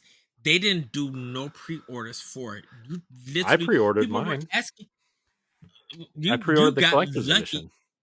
You really got lucky, because like even GameStop, Best Buy, nobody was asking for pre-orders Well, or offering I for pre-ordered that my game. collector's edition from GameStop. I still have the receipt in the in the box. You Uh, you you literally got lucky, because none of the GameStops was offering it here. well, the thing is like GameStop had the exclusive pre-orders on Last Story and Xenoblade. Remember when Yeah, Xenoblade Chronicles Xenoblade. was a GameStop Mm-hmm. exclusive, which is I went and ridiculous. pre-ordered mine. I went and pre-ordered mine because I got Mhm. like that collector's edition and all the stuff. But the last story, they were not offering it at Mm. all.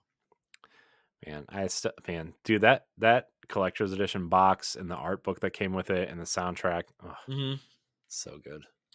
So and that's why I feel like Miss Walker, if they were to work with Nintendo and if Nintendo would start, I'm like, dude, put this game out. If you just want to do digital, that's fine. I'm cool with it.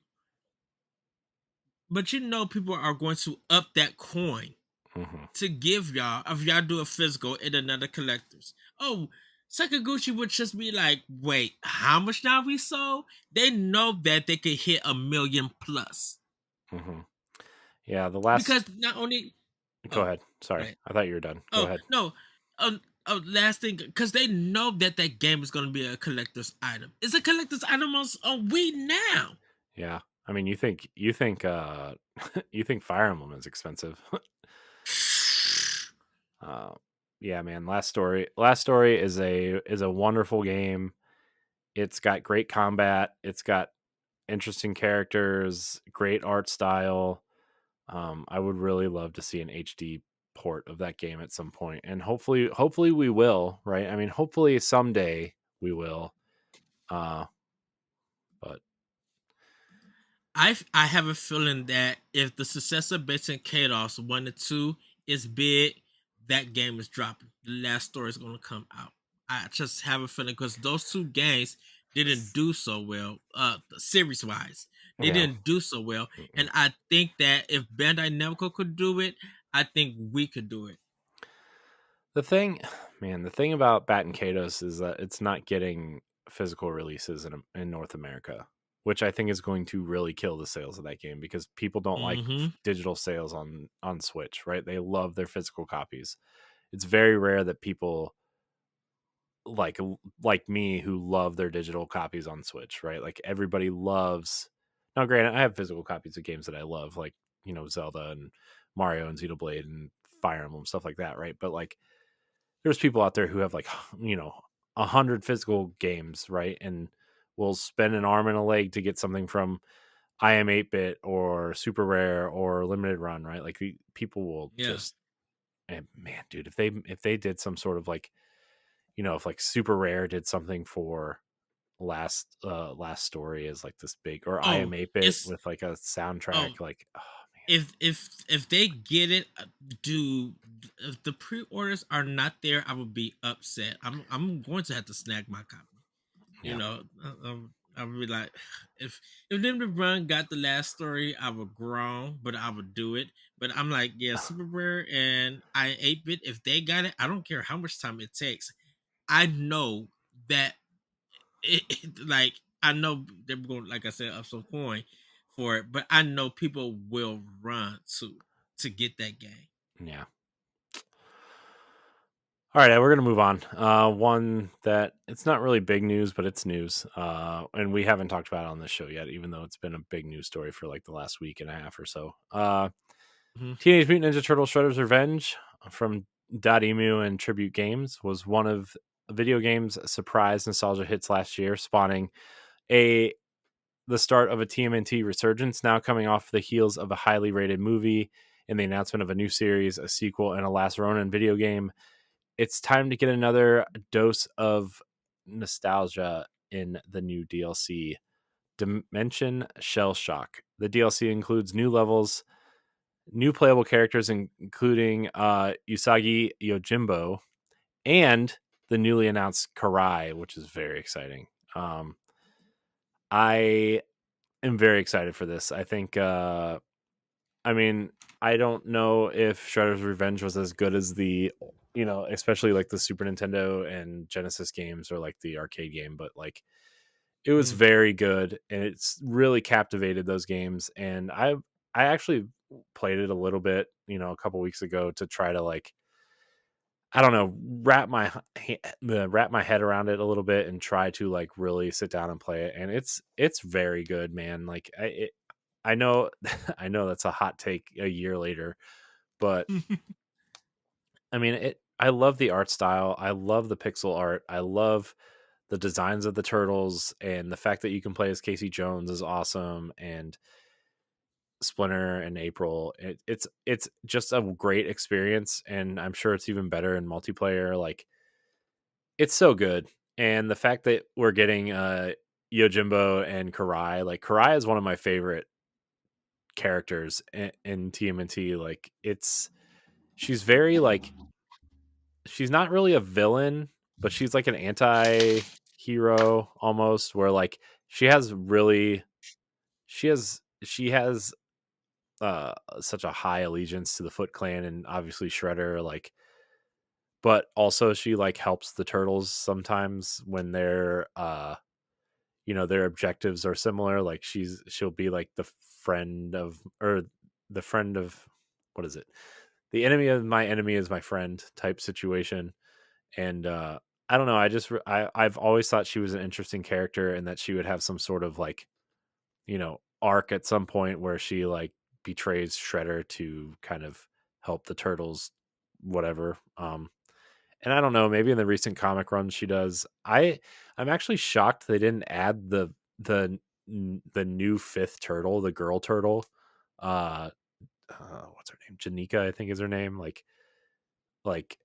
she has actually been a really big part of this recent comic run, and it's not the same turtle as the last mutation. That whole series should just be flushed down the toilet and forgotten. uh but she's actually like a great character, and she has these like Wolverine claws that she can fight with, which is really cool. And I'm kind of surprised I didn't add her, but this DLC looks great. Did you see the comic panel levels that are black and white, and like when you move Yeah. throughout the comic book, it changes color into colors? And I don't know. What do you think, Ed? I know I've been rambling about it, but what do you think? So I so everybody don't take this wrong. Uh oh, I don't know hot much take. about I don't know much about Karai I just gave because you I only everything you need to fought. know. Hold on, hold on. I only fought Karai in Tournament Fighters on Super Nintendo, and I didn't know where she came from. I've never read the comics or anything. Mhm. I didn't like after the original like '90s cartoons went off, like on CBS and everything.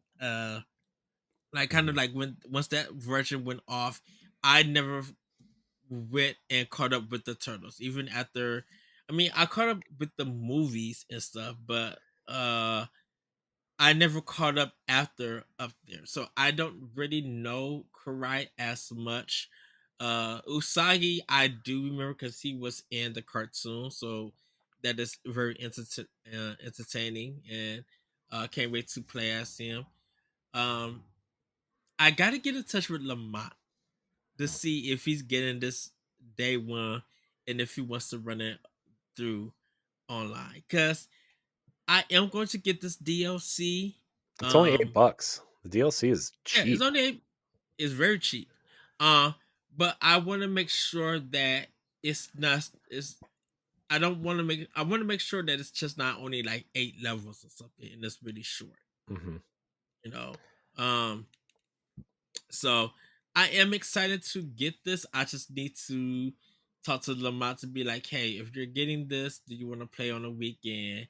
Because I know you probably be working on something on the weekend. That was one of the new rules I implemented. I'm not recording on the weekend.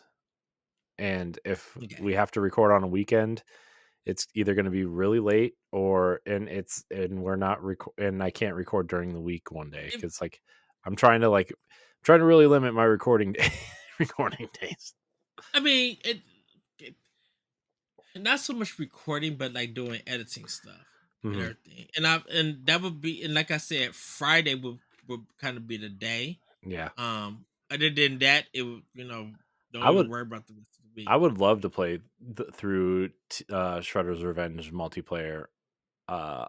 Either, I mean, I don't care which system. I guess it would probably be Switch with you and Lamont, right? I mean, that would be my assumption, Yeah. at least. And then we could like record it and put it on YouTube. What? Crazy idea. Or we could stream it to the YouTube channel, which would maybe be cooler. Hmm? Hmm? Uh, but yeah, I mean, I still haven't played that game multiplayer at all. I have no I friends. have. I played. You have me. Yeah. Yeah. Oh, good times. Uh, So, So, but that's all I could say about that. yeah. TMNT Shredder's Revenge on Game Pass and on Switch. You should get it. I think it's on sale on Switch right now. Yeah, it is. Uh, well, I mean, I maybe by the time this comes out, it won't be, but it is right now. So, okay. Last major Nintendo story, kind of maybe. Ubisoft's canceled Immortals sequel, Immortals Phoenix Rising. If you don't remember, was that kind of Ubisoft's kind of Breath of the Wild mixed with Assassin's Creed, kind of cartoony looking game set in ancient Greece. It was actually very fun, at least in my opinion. Um, the Ubisoft recently canceled the sequel, so it came out, and so the canceled Immortal sequel was meant to be a mix of Elden Ring and Wind Waker, set across a fictionalized Polynesian archipelago that stretched from New Zealand to Hawaii. This was reported on Axios from Stephen Totillo. That sounds really interesting. I really liked that game. I don't know how you felt about it, Ed, but I really liked what I played of that game. It was And good. I enjoyed it. I got it on Switch. I yeah, got physical on Switch. yeah, and the combat was kind of like Assassin's Creed, which I really loved. The world was kind of set up like Breath of the Wild, although not exactly. It really felt just like a cartoony recent Assassin's Creed game, to be honest with you. And then the Hmm. DLC was really interesting because it was a new character. Like each DLC was set in a different land and a new character and stuff. Like there was a Chinese based one, which was really interesting. And I'm really sad that this game sequel is getting canceled because that first game was really interesting and fun. So that's all I have to say about it. But I thought it was interesting because I saw it today. Any final thoughts on that, Ed? Um, I think it's a game that just didn't get that much buzz or that much talk. Um, I think it did fine sale wise. I think it did good numbers in Mhm. sales. Yeah. Um, but I think it just didn't really reach the height that or expectations that Ubisoft put on that game. Hmm.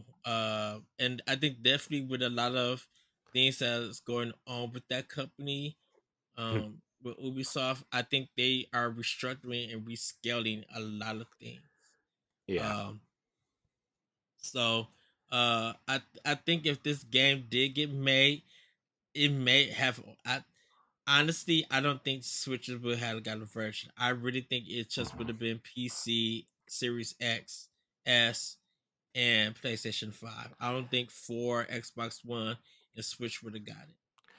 Yeah, but I mean, this game is still like really a ways away in terms of development. Maybe it would have come to the next console, but Y- can't I can't say that now because it's dead in the water. So speaking of Wind Waker, all right, Ed, time for the other side. Other side. Yes. Like I said earlier, the other side is where we kind of discuss a news story or two from the Xbox or PlayStation side of things. Ed, I don't know if you saw these earlier, but the Xbox has decided to do console wraps instead of special edition consoles, similar to what PlayStation 5 is doing with Hmm. their side plates. And I Yeah. have to say, the Starfield one looks pretty cool. I I think this is a good option, and I think they saw the success that PlayStation was having with their side plates and thought that this would be a good route for them instead of making somebody pay $500 for a new console right when they already have one, or Right. because like they're already having trouble with Series X getting Series X's produced anyway. Hmm. And we saw that when the Halo one came out, like they were really hard to find, not just because they were collector's edition, but because it was Series X's were hard to find and they weren't being produced fast enough. And I think the wraps are a good compromise. And they're Microsoft made, so like they will fit your console. It looks like what you do is you kind of slide it over the top of your console and then it snaps onto the bottom. Is kind of what it looks like. Right now they have the Starfield one, which looks really cool, and then they have the two camo ones, which that's fine. But I would like to see more designs eventually. Like when Forza comes out, I think it would be really cool to have some sort of Yeah. Forza one, or when the next Gears comes out, which I will probably get the skin for that because that. Oh, I'll get the Gears. I'll Hmm. definitely probably get the Gears one. So I only started seeing the Starfield one. I didn't see the other two because Hmm. when they announced it, they were just like, if you want to learn more, go to Xbox. And Hmm. so they just been talking about it. And I think because Starfield is such a their next big release, I Hmm. think they're focusing on people on buying the Starfield one. Hmm. And because I think the Starfield Xbox series has sold out, I believe. I think you can still buy the controller, which I still need to get.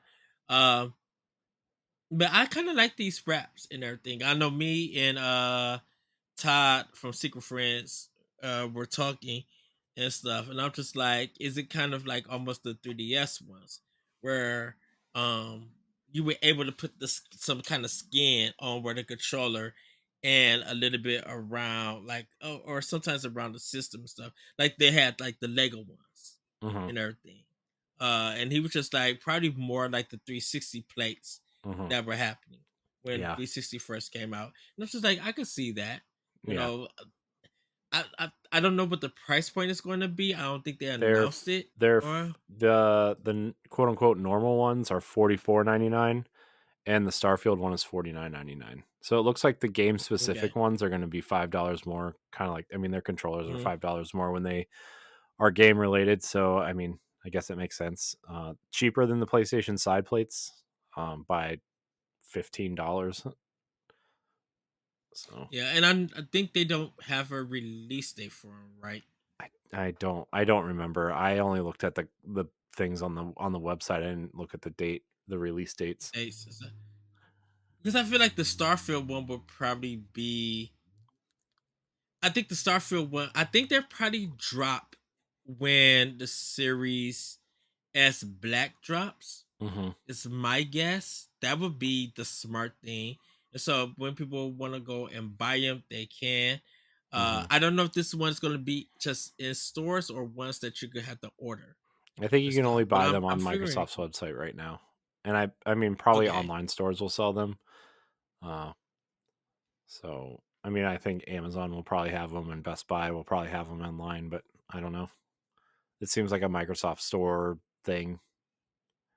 So, but Yeah, they're because of cool. like definitely like yeah, definitely the Starfield one. Like I'll definitely buy the Starfield. But yeah, the Starfield one. I definitely will buy a Gears one. Um, I might not buy a Forza one, but like if they do another Horizon game soon, I Hmm. would. Uh, like, and I don't know if third party is going to get evolved. Like, I would love some cool third party ones too I bet and I bet stuff. games that Microsoft has marketing for, like, I mean I bet they do third party ones eventually. Hmm. I mean Shoot, that there's would some make indie sense. ones in there too. Yeah. Like, Like there's if some they cool have, indie ones. yeah, like a Sea of Stars one or a Shovel Knight one would be super cool. Ooh, oh, they do a Shovel Knight one. That's so that'd be. But how Well, did you do three the of their Shovel Knight one though? well, three of their games, three of the Shovel Knight games have skipped Xbox entirely, so I doubt it.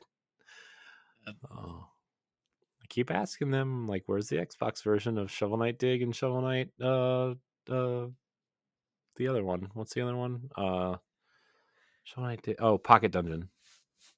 yeah. Well, Someday, I maybe. mean, we'll see in the future. Man, dude, like the Battletoad section and the Xbox version of Shovel Knight is so fun. It's so stupid and fun, and like then they're just like, "No, we're skipping." You know why? It's because their games are coming to Netflix, and Netflix is competing with Game Pass. I think that's why. No confirmation, but it's okay, dude. As long as I get Shovel Knight on Switch, I guess it's fine. Oh, dude, I would love to have an Ori rap. Yeah, and Ori. Oh, Yeah, that would be cool. I mean, I wouldn't be shocked if they went back to previous games like Doom. I bet would probably get one. yeah. Like if you did like an old school, like the hand drawn, hand painted cover instead of like like the reverse cover that the Switch version has. Hmm. Yeah, that'd be cool. Yes.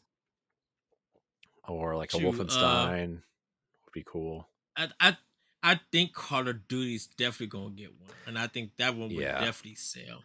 yeah. I mean, Dude, can I I get that blue Halo one from the 360? oh man, dude, That Halo. the Halo 4 360 is like the coolest looking console. I had one and I traded it for an Xbox One. If they do, if you're talking about going back to do some stuff, that would be a awesome wrap. I would Oh, definitely spend some money on yeah, dude, that Halo 4 console is the best looking console. Period. Oh man, I miss that console so much. I think about that console at least once a month. I think because I look at them on I look at them on eBay all the time it. because I'm like maybe Yeah, I think someday.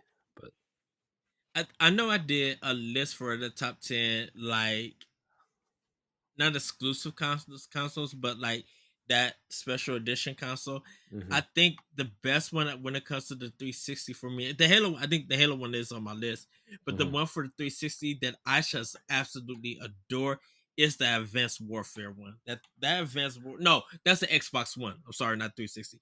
That Advanced Warfare Xbox One edition, mwah, so good. And uh is it Destiny 1? I think it's Destiny 1. The That had the PlayStation. right PlayStation 4 It's the Taken with the King one. gold. The Taken King had the gold like compass stuff on it. Oh, that one is I've been looking at those. I've been looking at gorgeous. that too, just because of like I'm a big collector of Destiny stuff, and even though I don't really care Mm. about PlayStation all that much, I did like that console, but I had already. The thing is like I had already pre-ordered the PlayStation 4 Pro, which was coming out like the next year, and I'm like, I don't know, man. I don't think I could do it. And then I regretted buying the PS4 Pro because I saw absolutely no difference in anything. So, But yeah, that Halo one, that Halo one is a beautiful one. I would love to see that wrap. But yeah, that Destiny, um, that Destiny PlayStation 4, mhm, that one was gorgeous too. I could see a Gears one with all the characters. mm. Um, how it would look though, I don't know if it'd be like, do they do it still vertical or do they do it horizontal? It's I know they'll have the Gears logo, but I'm just like, do they show all the characters that have been in the game, the main characters that Mhm. have been in the game? And you can get your heroes one or your villains one. Yeah, I don't know how they would Like do I that. think that would probably be cool. Yeah, I don't know how they would do that. I really like the Gears 5 controllers too for Xbox One. The blue, like the Mhm. silver and blue ones. I wanted one so bad and I just Yes. didn't get it. But all right, Ed, we're moving on to Pack Watch. Yes. We got to move on because we we have so many questions tonight. Pack Watch. So I try to do this week and next week because of our recording time versus next week's release. So here are the major games coming to Nintendo Switch on 8/22: WrestleQuest, the wrestling RPG, Tag Team with Destiny, Pro Wrestling, and RPG Fantasy collide in the ultimate pixel-powered adventure. Macho Man Randy Savage and tons of other icons offer guidance as you power bomb your way to glory beyond the ring. This hero's journey ain't just an epic quest; it's a wrestle quest. On 8/24, Blasphemous 2 is coming. Uh, the Penitent One awakens as Blasphemous 2 joins him once again in an endless struggle against the miracle. Dive into a perilous new world filled with mysteries and secrets to discover, and tear your way through monstrous foes that stand between you and your quest to end the cycle once and for all. On 8/29, Sea of Stars, which is kind of the big one on this list. Sea of Stars is a turn-based RPG inspired by the classics. It tells the story of two children of the solstice who will combine the powers of the sun and the moon to perform eclipse magic. the only force capable of fending off the monstrous creations of the evil alchemist known as the Fleshmancer. This game looks really cool. Sabotage, shout out to Sabotage. They did The Messenger. If you haven't played The Messenger, Hmm. I highly recommend it. These games are set in the same universe also, so there's probably some Easter Yes. eggs going on. You might even go back to The Messenger and find some Sea of Stars Easter eggs if they were planning that far ahead. And 831, Trine 5, The Clockwork Conspiracy. The Trine series is back with its biggest adventure yet. In their fifth outing, the heroes of Trine are pitted against the dastardly and duplicitous villains. Duplicitous villain. I can't read that word. I'm dumb. It's fine. Who will Visitous. who will stop at nothing to seize control of the kingdom? The clock is ticking to save the world of Trine. So those are the 4 games coming out over the next 2 weeks or so. I mean, I think Sea of Stars is kind of the big one, right? Well, actually, okay, Trine 5 is not the biggest, but actually, like WrestleQuest and Blasphemous 2 are are some big ones too. Like a lot of people are excited for WrestleQuest. Yeah. And Blasphemous 2 has gotten some good reviews. I think the reviews are dropped for that game. Um, but yeah, even though Sea of Stars is like the biggest out of here, Hmm. WrestleQuest and Blasphemous 2 is definitely also big. Yeah. Yeah. So it's a pretty big game and pretty big week for indies. So if you want to Yeah, play I them, know WrestleQuest. Yeah, I know WrestleQuest is Sea of Stars. I'm definitely getting Blasphemous 2. I am going to wait because I have the first one on Xbox, but I hmm just need to start it up and try to beat it. yeah. Well, Ed, that's Pack Watch. I'm going to throw it back to you. Uh All right, oh. Oh, everybody, there he is. it's Okay. time for Question the Block. We have Ice Malone 330 via Twitter or X if you want to call it that. We started calling it Twitter. If y'all could have Nintendo make a new IP, what would y'all like to see them do? Genre, setting, characters, etc. Oh, geez. Okay, so I'm going to throw this out here, Ed. I saw this question earlier and I kind of thought about it a little bit. Hmm. And I don't know if part of this is like because I'm playing a Plague Tale Innocence and I really love the main character, Amicia, but I would really like to see Nintendo's take on a Western RPG set in some sort of like maybe steampunk style world, like a really big action RPG. Maybe you have companions, maybe you don't. Maybe it's something like The Witcher in terms of like what the world would maybe like what the I don't want to say the combat either. Maybe The Witcher is a terrible a terrible idea. Let's say modern Assassin's Creed in terms of combat. Uh, with like I want to see Nintendo's take on like a female protagonist because we don't Nintendo doesn't really have one. I mean, I guess Samus, but like like I want to see like a really Nintendo style action RPG in a steampunk world with a female protagonist. That's what I want to see. Okay. For me, I would love to see them do a beat 'em up gang in a form of like Streets of Rage 2 or River City Girls. Hmm. Because we really don't have one of those kind of like 10 level kind of beat 'em ups from Nintendo and stuff. So I would definitely love to see that as a new IP. And I think they could do like uh all girls if they want to, or mix it up with different characters. Hmm. And I think the setting I feel like would still be like old school 90s New York City or a big city representing like New York or even like Japan or something. Like if they want to take something like Mystical Ninja and make it a beat 'em up game kind of style like that, I want to see that happen. And plus, they work with Platinum Games. So it's not like Platinum Games could give them a 2D side scrolling action beat 'em up game. Hmm. So that's what I would love to see. from Nintendo. Hmm, nice. Uh, well, our next question, the One True James via Discord asks, after a 2D throwback and a remake of an RPG, what do you think is next for Mario? Uh, I mean, I think the next thing for Mario is the next 3D Mario game, right? I mean, after this, Mm-hmm. I mean, Yeah. maybe you squeeze a Mario Party in there, maybe you squeeze some sort of remaster of a Mario and Luigi game in there or something, or I know Paper Mario and the Thousand Year Door remaster has been rumored for such a long time. Maybe you throw something like that in there, but I think the next major thing for Mario is the 3D Mario game that's going to launch with the next console. Yeah, I'm thinking like Super Mario Odyssey 2. Something in that realm, I'm Mm, thinking. yeah, Um, although I would love if it was Mario 3D World 2, would be amazing. Gosh, that game's so good. I love that game so much, dude. so it's top tier 10 perfection. Oh man, dude, Like that game is perfect. I don't care what anybody says. it's It's the it's best like 3D. It's the best 3D Mario game, hands down, in my opinion. I, to me it's like the best Mario game Yeah, of all times for me. Like I love the NES ones. I love Super Nintendo. I love Yoshi Island. I love all of that.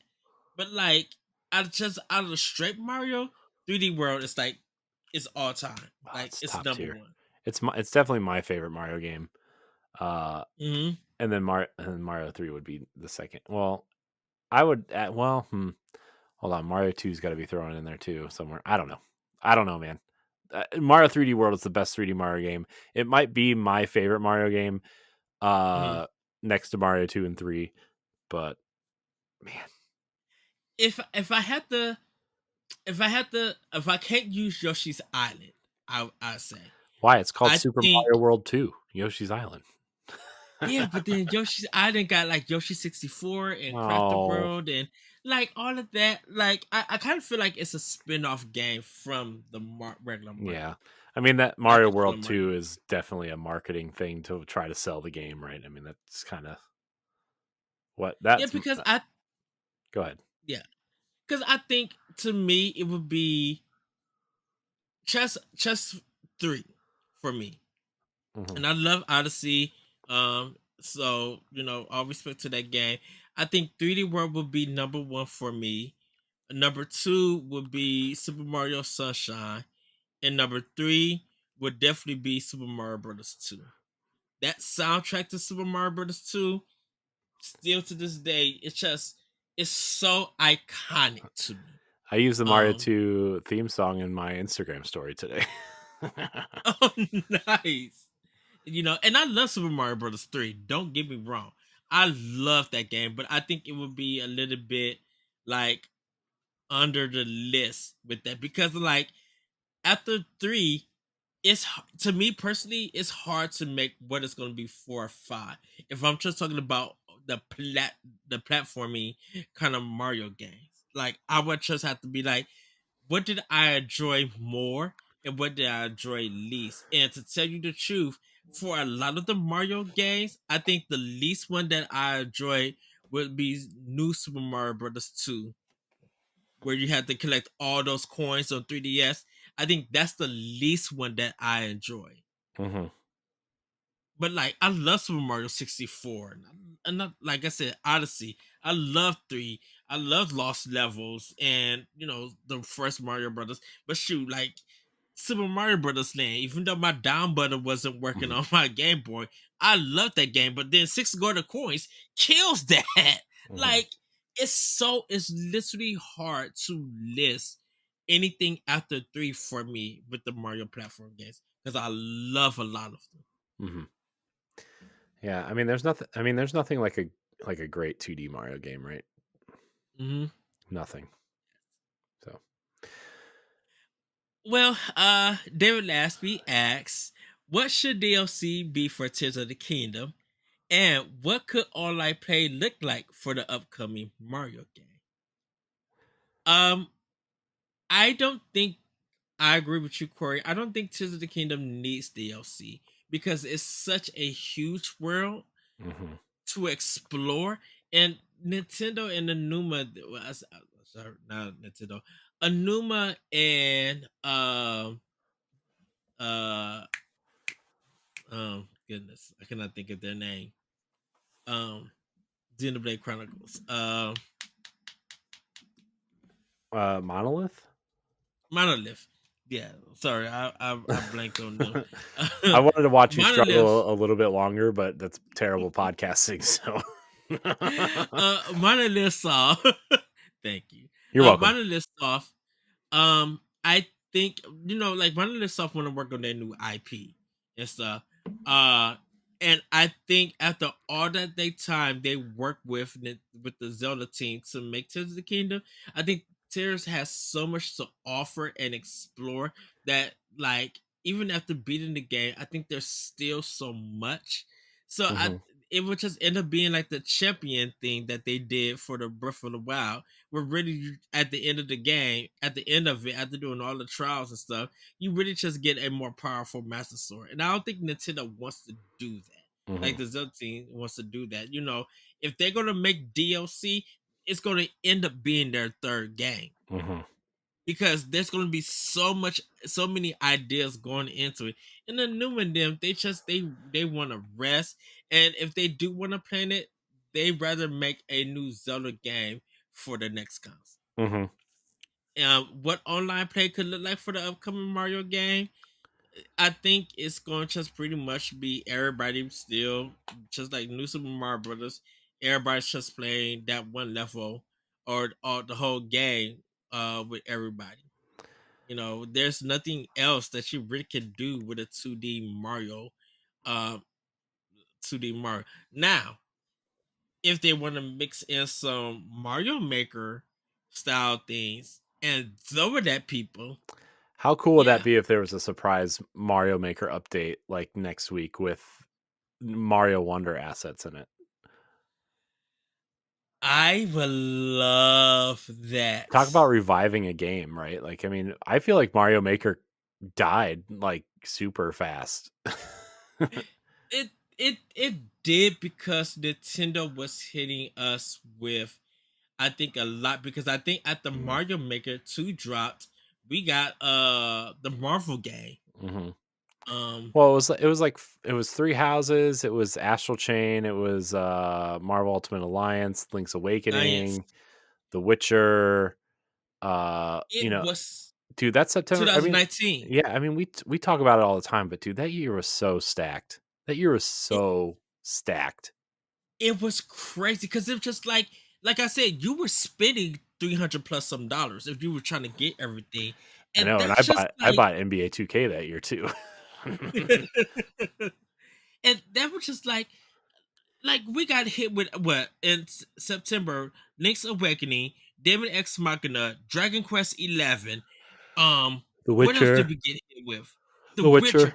Like we got hit with nonsense, Hmm. and we were still playing Fire Emblem Three Houses because people were trying to do the other houses and going back to the game. Oh We were man, trying to finish so good. Astral Chain. Like we were trying to finish Marvel Ultimate Alliance 3. Like it's still trying to make levels from Mario Maker 2. That was too much Didn't Labo come out that that year they too? dropped on us. I think that one was the following year. Was I don't remember. Man. No, Labo came out before the pandemic. I don't remember. Anyways, yeah, dude, that year was so Yeah. stacked. Yeah, so what does DLC look like? I mean, I think it's just going to be very basic co-op stuff unless they throw some sort of like battle mode in there, but at that point you're just playing 2D Smash, like an artistic Smash with four characters instead of 75 or 80 or however many are in the game now. Um Yeah. I don't know. I mean, I wonder if there's some sort of special mode in there for co-op, like a special mode, but I don't know if they're going to do anything super drastic. I don't I could be wrong, but yeah. Well, our last question goes out to Fine Time with the Fine Time podcast. Do check them out, everybody. They are a group of guys. Great video game podcasts and movie podcasts and stuff. I've been listening to them. and definitely been enjoying their work. Um, they asked Mario Galaxy or Mario Galaxy 2.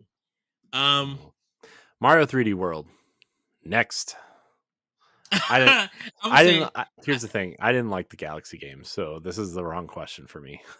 Dude, they made me so for sick. I me, had to like turn my head and like lay upside down, and all oh while like no, moving using the Wii remote, which was uh, bad. And I can't. I appreciate that people love those games. They weren't for me. Mario Galaxy 2 for me. I think I enjoyed that more than I beat both of them, but I think with the help of Yoshi with Galaxy 2 and the game looking better on Wii than Galaxy, um Mario Galaxy 2 was more fitting for me. Hmm. Was my cup of tea. Um color color art style, level design, yeah, Mario Galaxy 2 for me. I mean, maybe. I mean, I have the Switch version, so maybe I'll go back and play Galaxy. But I don't know. That's another game I expect to see very soon. Is Mario Galaxy 2 on Switch? I wonder if they'll start Yeah. sell. I wonder if they'll sell at least Sunshine and Mario Galaxy 1 and 2 digitally, since I mean Mario 64 is on expansion pack. So Yeah. but I wonder if we're going to see those at some point. I mean, Galaxy 2, man, that was a big miss to leave that off that collection, you know? I mean, that collection in general was not it was not great. Uh but I enjoyed that collection. I had to have it. But I'm the Nintendo fan. hey, I'm a Nintendo fan. I'm just not a 3D Mario fan. I'm the Nintendo fan. Well, Corey, I think it's time for our final thoughts. I'm gonna let you explain this one. I mean, I don't really know. It was more of like a if we have anything else to say about anything, this is kind of like a last word section of like I don't know, whatever. I mean, are you okay? I'm going to pose this question to you, Ed. What I mean, are you what games are you looking forward to the rest of the year? I mean, it's August. We have September, Mhm. October, November, December. There's a lot of games still coming out. What are you excited for? But definitely, I am excited for Super Mario Brothers Wonder Hmm. and Mario RPG. We talked about Starfield. I'm excited for. But I am excited for Forza Motorsport. Hmm. Because that game looks gorgeous. I'm ready to play it, and this would be my first motorsport version of Forza. Because I'm always been, I haven't played one or two of Horizon, but like I love four. Three was okay.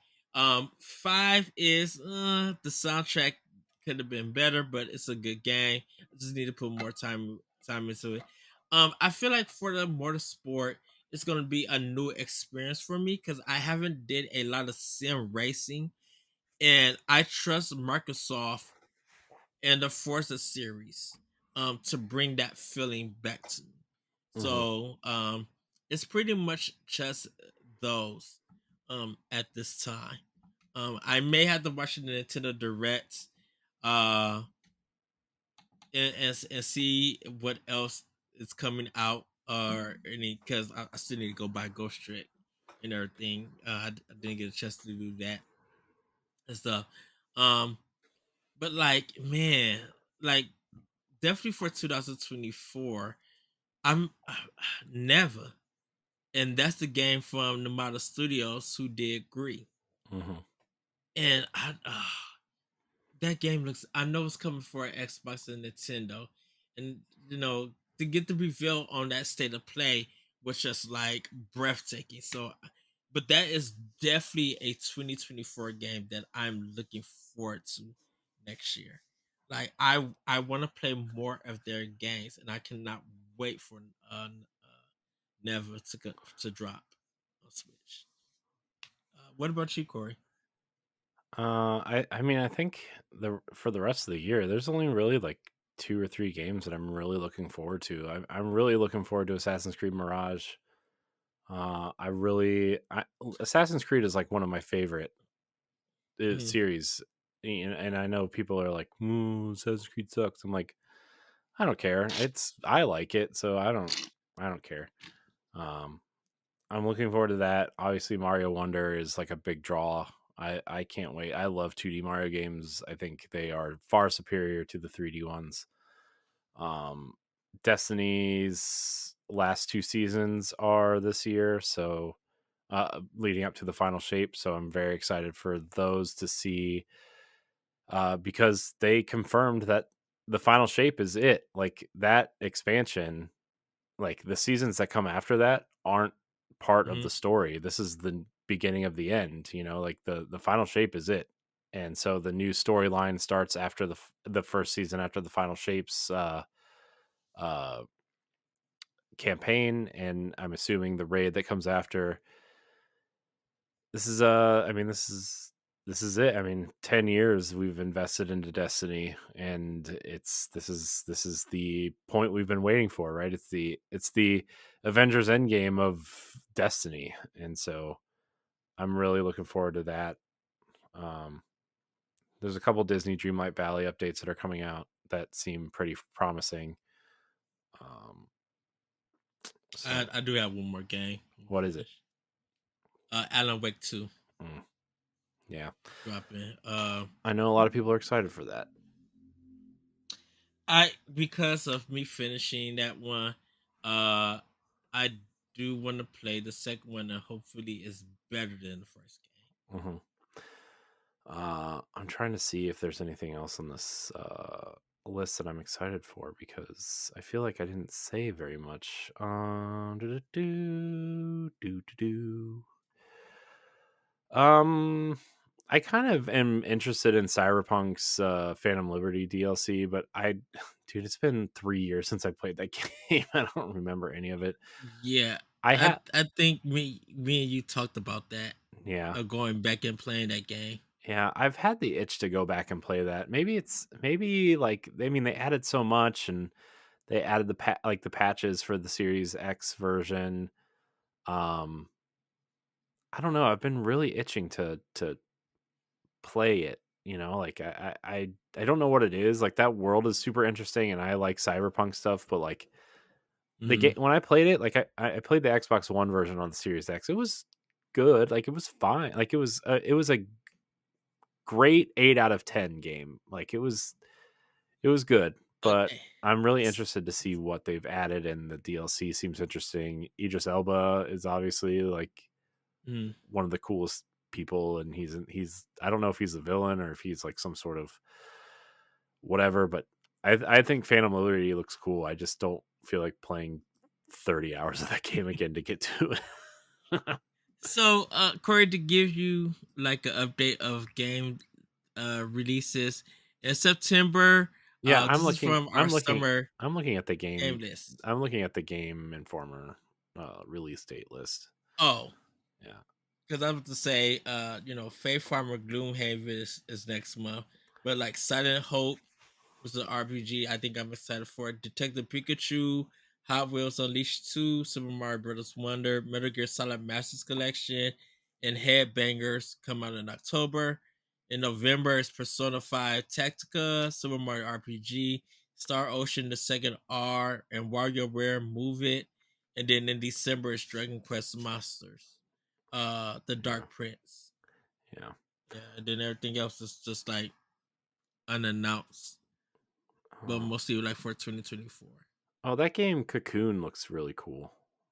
That indie game. It's coming to Game Pass, but I mean, it looks that game Hmm. looks really cool. I forgot that game was coming out Oh, soon. and you did say Sonic Superstars. Yeah, That's right. Sonic Superstars 2. Very excited. Um, oh man, don't forget about the Smurfs 2: The Prisoner of the Greenstone. Oh, let's hurry up and wrap up the show now. Oh man. Oh, Hogwarts Legacy for Switch comes out. Oh, psh. I kind of want to play the Switch version just to see how it runs, because I don't know. It was struggling on Series X in some parts. I can't imagine that game running on Switch like very I- well. that They went dark on that game. Like I said, I don't even think they finished it. What? Started on that game. I mean, it's coming out in November, so whatever. It's fine. Let's go. Let's get out of here. Well, with that, everybody, have a great week. Have a great weekend. And we'll see you next time on Nintendo Pow Block. Bye, everybody. Woo! Bye. If you want to be a Patreon producer, head on over to Patreon, patreon.com/bossrushmedia, and find out which tier is right for you.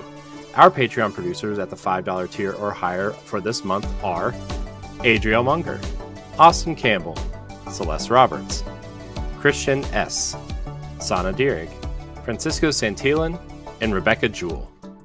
Thank you for your continued support.